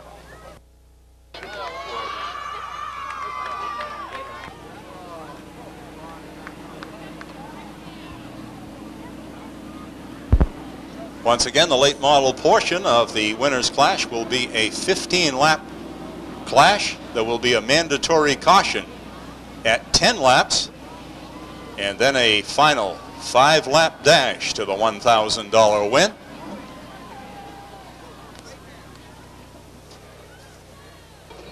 The late model sportsman version of the 1990 Winners Clash will be a 15-lap event with a mandatory caution after the 10th lap has been completed. A little smaller field, 10 cars competing, 10 different winners during 1990. The only one not in the field this afternoon is Kurt Gary, who picked up a win during the course of the season in the early part of the year.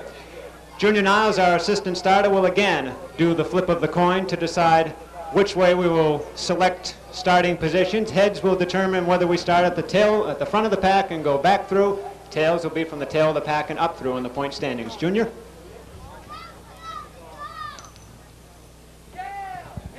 It is heads once again. We will start with our point leader of the qualified drivers. Happens to be the gentleman that is also helping to bring this event to the Speedway this afternoon.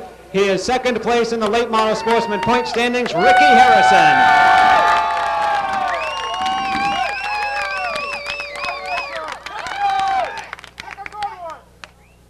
It's not bad. Outside pole starting position for Ricky Harrison.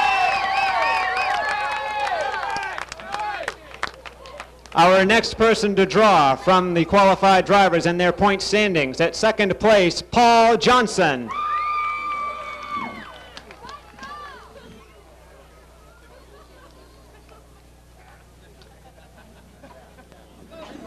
He's hiding it some. You can't trade it in, Paul. Paul Johnson will start 8th place in the starting lineup. Next to draw, a cousin to the gentleman you just saw draw 8th place, a former champion from last year. Would you please welcome forward Mike Johnson.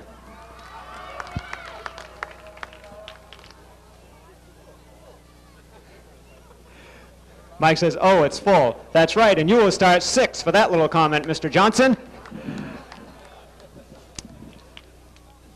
The next person to draw, one of a pair of brothers racing in this event this afternoon from Windham, Maine, Barry Babb.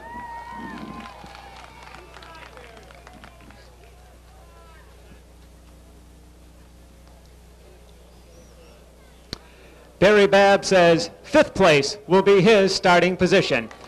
Next to draw with 2 wins to his credit in his sophomore year of racing in the late model sportsman division from Scarborough, Maine, Joe Bowser.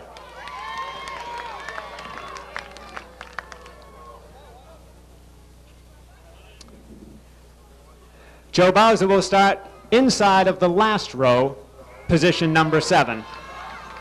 I think I did that wrong. Anyhow, next to draw with 6 wins to his credit, still with the pole position available. That would be hard to beat if he starts there and draws there. Welcome forward from Biddeford, Maine, Andy Lude.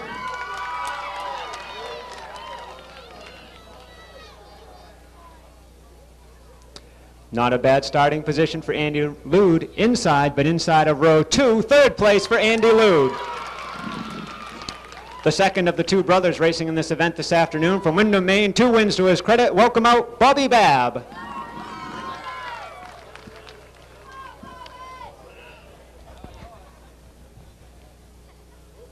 Bobby Babb will start, as his car number indicates, 4th in the starting lineup. Next to draw, still with that pole position available and only 3 cans to choose from, a former 4-time champion. Welcome, Bob Randall. He selects the middle can, doesn't quite dare to look at it. He's surprised, but it's only because he drew 10th place in the starting lineup. Next to draw, 2 wins to his credit, including a win last weekend. Please welcome Bobby Libby. 2 cans to choose from. The pole position still available. What's all that writing? It says you will start on the pole position is all that writing. Bobby Libby will start pole position. And the final draw, squeaking into the event this afternoon, Gary Pulsifer. Now you can't reach out of the selected cans. You will start 9th place in the starting lineup. There's your lineup, ladies and gentlemen. Late model sportsman drivers, go to your cars, prepare for competition. 15 laps, mandatory caution. After the 10th lap of competition, good luck to you all. Bruce Elder, back to you. Thank you, Andy. Ought to be an exciting 15 laps. Bobby Libby, Ricky Harrison on the front line. Andy Lude, Bobby Babb in the next row. $1,000 to the leader of that 15th lap.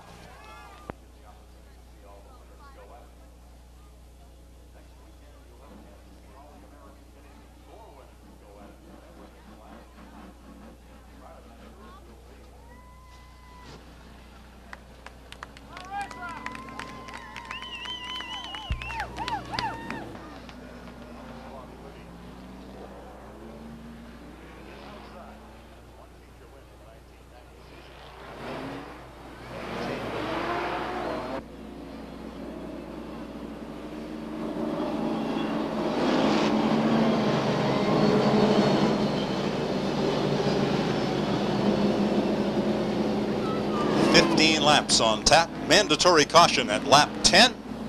Flagman Eddie Walsh gives the drivers the all clear as they glance across to the flag stand this time, knowing that they need to be ready for a start at turn 4. Bobby Libby, Ricky Harrison. Front line. Look for a start at turn 4. Green is out. Bobby Libby right from the point. Andy Lude right up the inside to challenge Ricky Harrison for second. Spin by Paul Johnson in turn 2. He gets the car righted and stays going. We're under green still.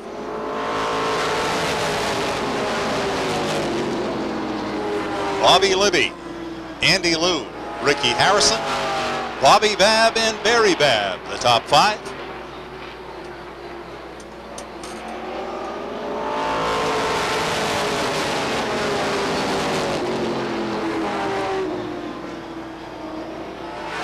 Watch on the leader here next time around.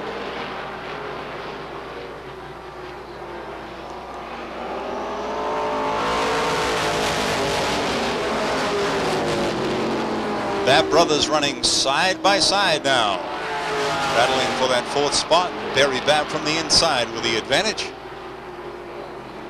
Lead continues to be in the hands of Bobby Libby. Libby turning the track at about 15.7. Going to be hard time to beat. If Bobby Libby can continue the pace that he's running, going to be very, very difficult for anyone to overtake him. Evidence of the fact that he is holding a 2 to 3 car length lead over Andy Lude. And Andy Lude has, here comes Ricky Harrison up the inside. Consistent 15.70 for Bobby Libby. Ricky Harrison with a nice move under the 56 of Lude takes over second.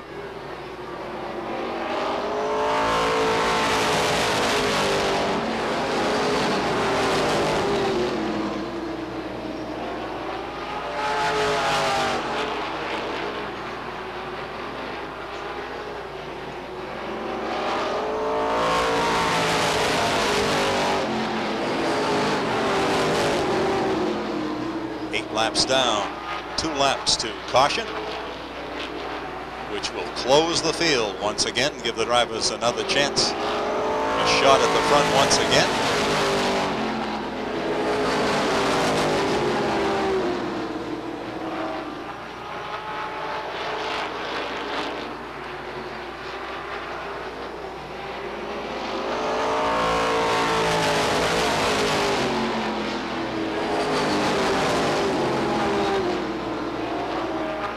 Caution flag in the air as the drivers have completed lap number 10.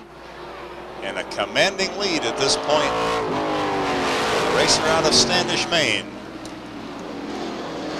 Bobby Libby in the Forest City Chevrolet Lumina. Gentleman who won convincingly here last week.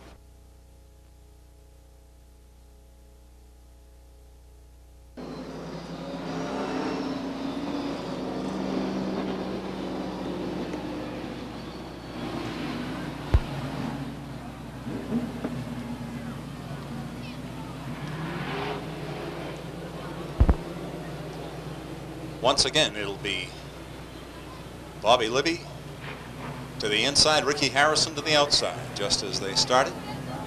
Andy Lude once again with a shot from the inside row. Picking up the pace. Green is out.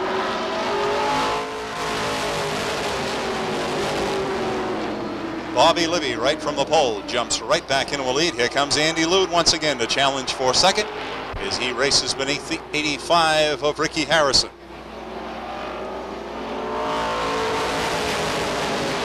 Andy Lude takes over second spot with a chance to challenge race leader Bobby Libby.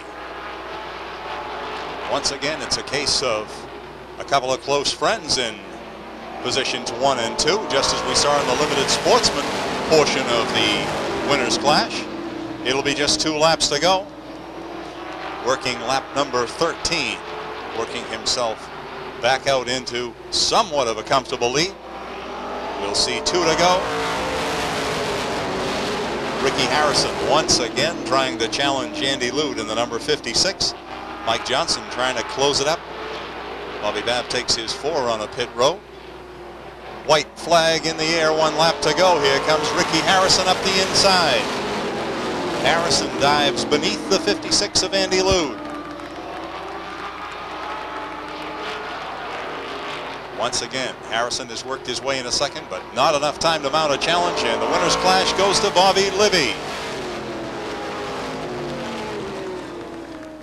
Bobby Libby picking up where he left off last weekend, where he collected his second feature of the 1990 season in a convincing way. As Bobby Libby coasts down to collect up the colors, let's have a nice round of applause for Bobby Libby out of Standish, Maine. He's driving a 1990 Chevy Lumina sponsored by Forest City Chevrolet and Libby Guiding Service. Bobby Libby was the driver voted most improved in the 1989 season. And in just a few moments, we'll have an opportunity to go trackside and hear from the winner of the late model sportsman portion of the 1990 Winners Clash. As Bobby Libby returns the colors to flagman Eddie Welch, prepares to exit the number 34.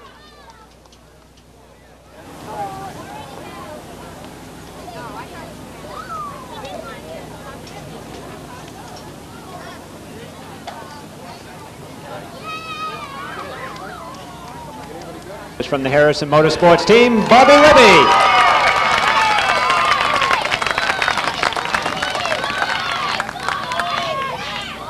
You started on the pole. That was easy, wasn't it? Yeah, that was easy, but the pressure was on, believe me, with those guys behind me. I don't think it was easy at all. You certainly had your work cut out for you with Ricky Harrison right there and Andy Lude both. What do you credit the win to? Was your car just dialed in a bit better today? What happened? Luck. We drew number one, babe. She's a fast car. We've had a lot of people come along and help us lately and buy tires and sponsor us. We just picked up Eagle Automotive as a sponsor, and he's helped us. He bought us a tire, and we didn't even put it on today. We got the same tires on that we had last week. We just were awful lucky to draw a pole. I was elated to see that, but the pressure was on from there. You know, I know it's been a rough year since after your first win around the 3rd of July. You had a bad crash, you had a motor blow. I know the expenses have been up there this year. When you were coming down for the checkered, you must have been seeing the dollar signs. The dollar signs have been haunting us. We owe for the engine that's in the car right now. We blew it up about 5 weeks ago, and our engine builder said that he'd take care of us, and Wednesday night we had a brand new engine back. We had never paid him for it. He gave it to us and said, pay us when you can. Last week we won, and that money's completely gone. We didn't buy a tire or anything. That all went to him, and I think he's going to get a little bit more after today. I bet so. Well, we congratulate you on the win. Tom Kelly from the Sheraton Portsmouth has not only the winner's trophy, the $1,000, but also a nice free overnight stay for you at the luxury hotel. Tom? Bobby, on behalf of the staff of the Sheraton Portsmouth Hotel in Portsmouth, I'd like to present you this trophy. Great race. Here's your money to pay for your engine. Fantastic. Hey, I thank you very much for taking this time. Ladies and gentlemen, 2 clashes down, 1 to go. A nice round of applause for Bobby Libby.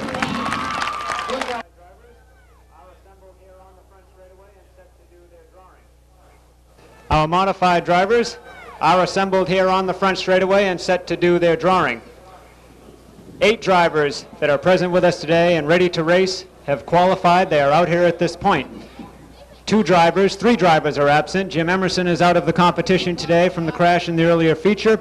Glenn Cusack, who has driven Lou Weatherby's backup car, is not in the starting grid, and Lou Weatherby himself is not in the starting grid. For those of you who have followed the Lou Weatherby story during the course since August 4th, when Lou had his accident that left him in critical condition, I will tell you, and I'm pleased to tell you, that I had the pleasure of having dinner with Lou and his family last night. He is doing simply wonderful. Absolutely fabulous.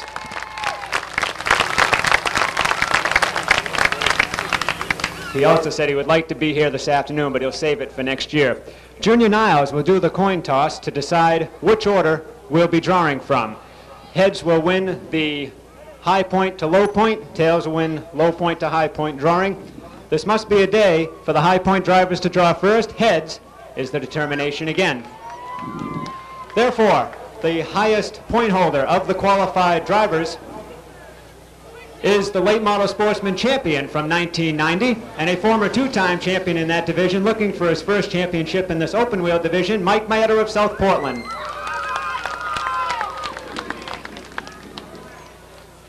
Mike says just pick one. That's all you have to do, and that will start you 5th place in the starting lineup, Mike Maeda. Next to draw, from Scarborough, Maine, please welcome out Tom Oliver.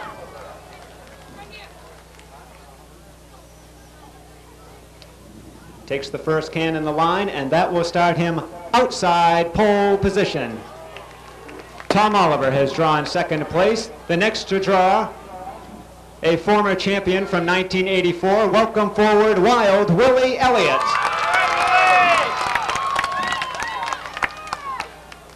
Still with the pole position available. It's got a bunch of words on it. It says, you have won the pole position. Willie Elliott will start pole position. Next to draw, a former 3-time champion of the open wheel modified division from Barrington, New Hampshire, Bobby Gahan.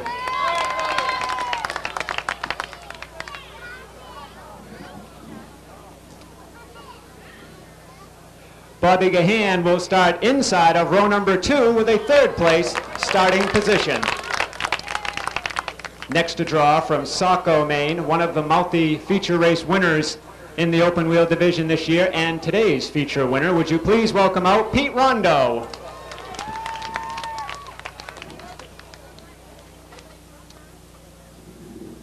Pete Rondo will start 6th place in the starting grid of 8 drivers this afternoon.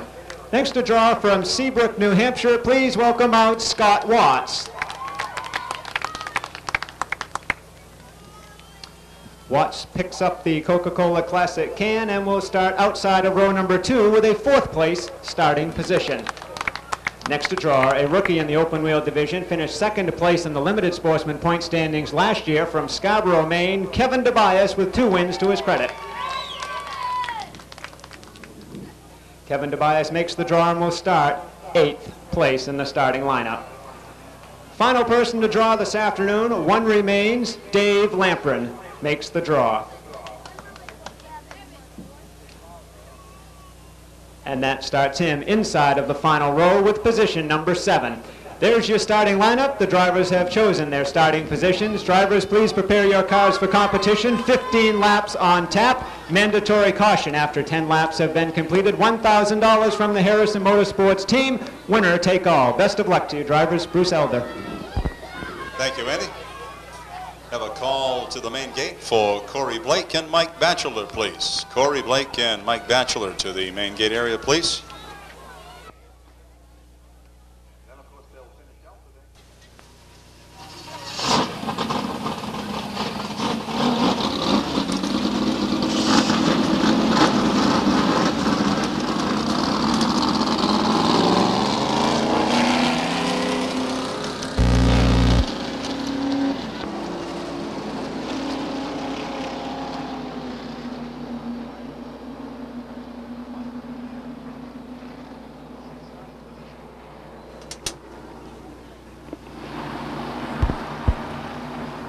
Flagman Eddie Walsh gives the drivers the all clear as they glance across to the flag stand in their pace lap. Pace car on the infield pit road. Willie Elliott, Tommy Oliver on the front line. Green is out.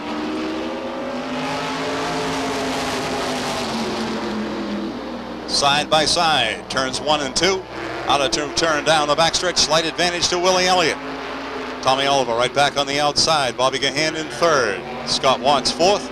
Battle for 5th. Mike Mieta to the inside. Pete Rondo to the outside. Willie Elliott breaks free of the number 29. Now it is Bobby Gahan bringing it up even with the number 50, trying to take over 2nd spot out of turn 4, and he does. 2nd place goes to Bobby Gahan. Now the battle for 3rd. Scott Watts dropping to the inside of the number 29 of Oliver.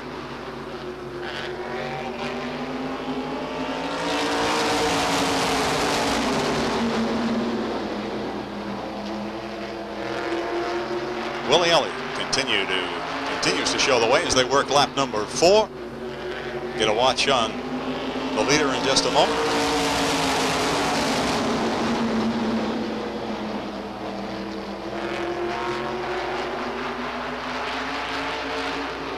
Bobby Gahan closes it up to the back of the number 1 of Willie Elliott. Elliott turning the track at about 14.95. Good time for Willie Elliott here this afternoon. That will be probably hard to beat. Hard for somebody to go outside of that number 1 if he's able to hold it to the inside. It will be hard for a driver to beat that time on the outside this afternoon. Dave Lamprin and Mike Mieta looking to the outside. 15 seconds flat on that lap for Willie Elliott. Bobby Gahan has closed it right up. Scott Watts. Mike Mieta takes his 16 on a pit road. Dave Lamprin working to the outside of the number 29 now. Dave Lamprin trying to make that outside groove work for his number 21. continues to look to the outside of the number 29 of Tommy Oliver.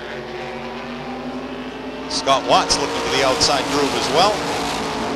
Willie Elliott continuing to turn consistently in the 14.9, that time 14.99 bracket.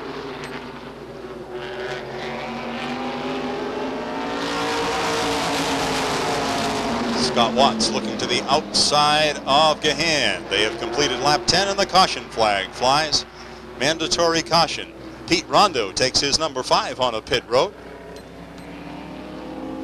And the field has reduced down to 5.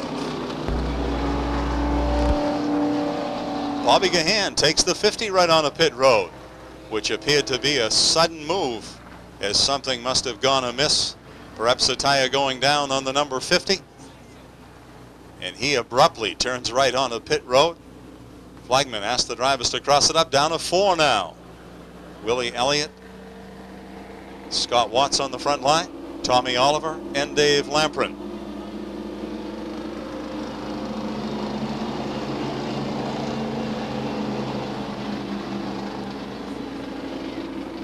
There's an old saying in racing, it's never over till it's over.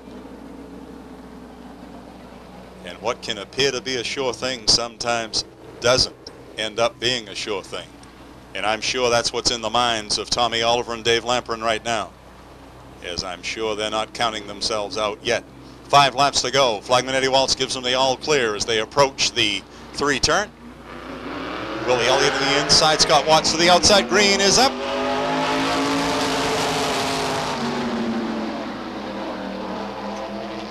Tommy Oliver up the inside, tries to mount a challenge beneath the F80 of Scott Watts. Couldn't quite get in there. Watts kind of between the first and second groove, looks to the outside of Willie Elliott momentarily, tucks right back in again.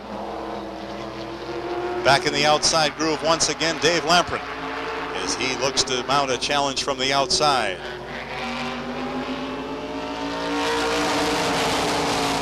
Willie Elliott continues a consistent run on the inside groove. Scott Watts trying to find a way by. Tommy Oliver looking to hold off Dave Lamprin. Lamprin trying to find a way by Oliver.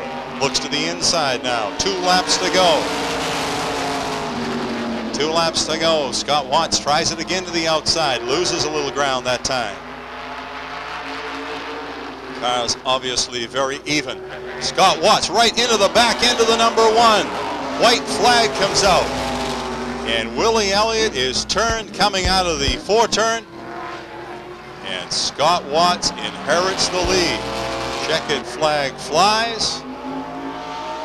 Yellow flag flies. And it looks like we're going to have a restart. And it looks like Willie Elliott is going to get his position back. Let me check on that.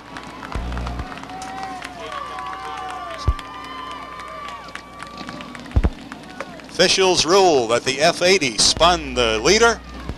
The F80 is going to go to the end of the lineup, and the number 1 is going to go back on the point.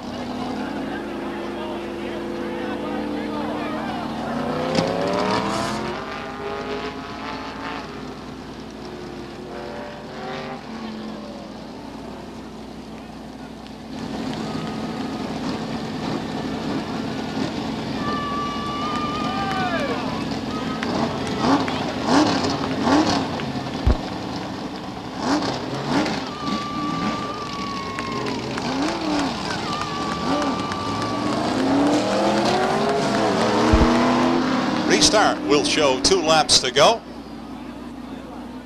It will be green, white, and checkered. And once again, don't leave early. Anything can happen. I'm sure Willie Elliott thought for a moment, there it goes out the window. But not to be. This afternoon he gets another chance. Green flag flies at turn 4. Willie Elliott back on top. Tommy Oliver tucks back in. Dave Lamprin in 3rd. Scott Watts to try it now from the outside. White flag is in the air. It'll be 1 lap to go. Tommy Oliver looks to the outside of the number 1 of Willie Elliott. Dave Lamprin right at his bumper. Here comes Oliver up the outside. Lamprin to the inside. Checkered flag in the air. Willie Elliott captures the clash with Dave Lamprin second, Tommy Oliver third, and Scott Watts in fourth. Looked for a moment like maybe they were going to make certain. Willie Elliott from near disaster to capture the modified portion of the 1990 winners clash. We'll be going trackside momentarily to have a chance to hear from the winner of the modified portion of the winners clash. For those of you who are leaving, we'll urge you to drive carefully on the way home. For those of you that wish to stay around for a bit, you're welcome to come out on the track. Have a chance to talk with some of the drivers, look the cars over if you'd like to. We hope to see you right back here next week when we'll be presenting the American-Canadian Tour, the Rowell Insurance 100, and of course the Winners Clash for the American-Canadian Tour. Willie Elliott returns the colors to flagman Eddie Walsh, prepares to exit his Channel One video number 1. The final clash of 1990, still with one race remaining, the American-Canadian Tour. Willie Elliott will dismount from his car and is $1,000 richer. Willie, this one wasn't as easy as you thought it might be starting on the pole.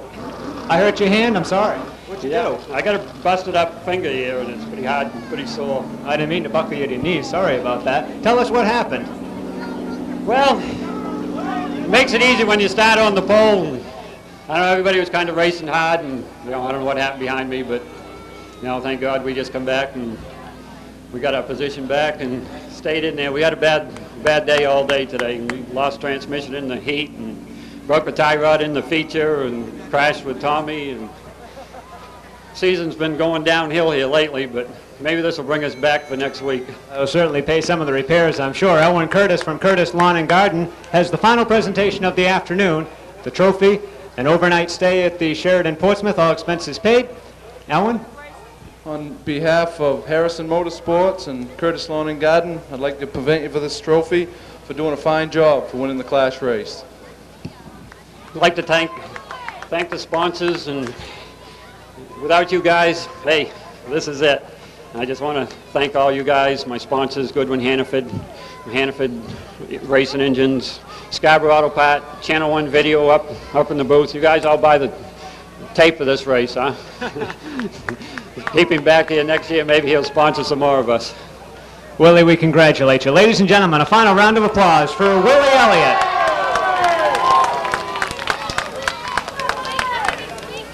We thank you all for being here this afternoon for the Harrison Motorsports Afternoon Racing and the 1990 Winners Clash. That concludes our race program for this afternoon. Once again, we'll urge you to drive carefully on your way home and remind you that you're certainly welcome to stay around for a bit. As you can see, a lot of the competitors will bring their cars right out to the front stretch here. So if you'd like to have a chance to go out, meet some of the drivers, talk with them, look their cars over, you certainly can do that. Hope to see you right back here next Sunday afternoon. Good afternoon.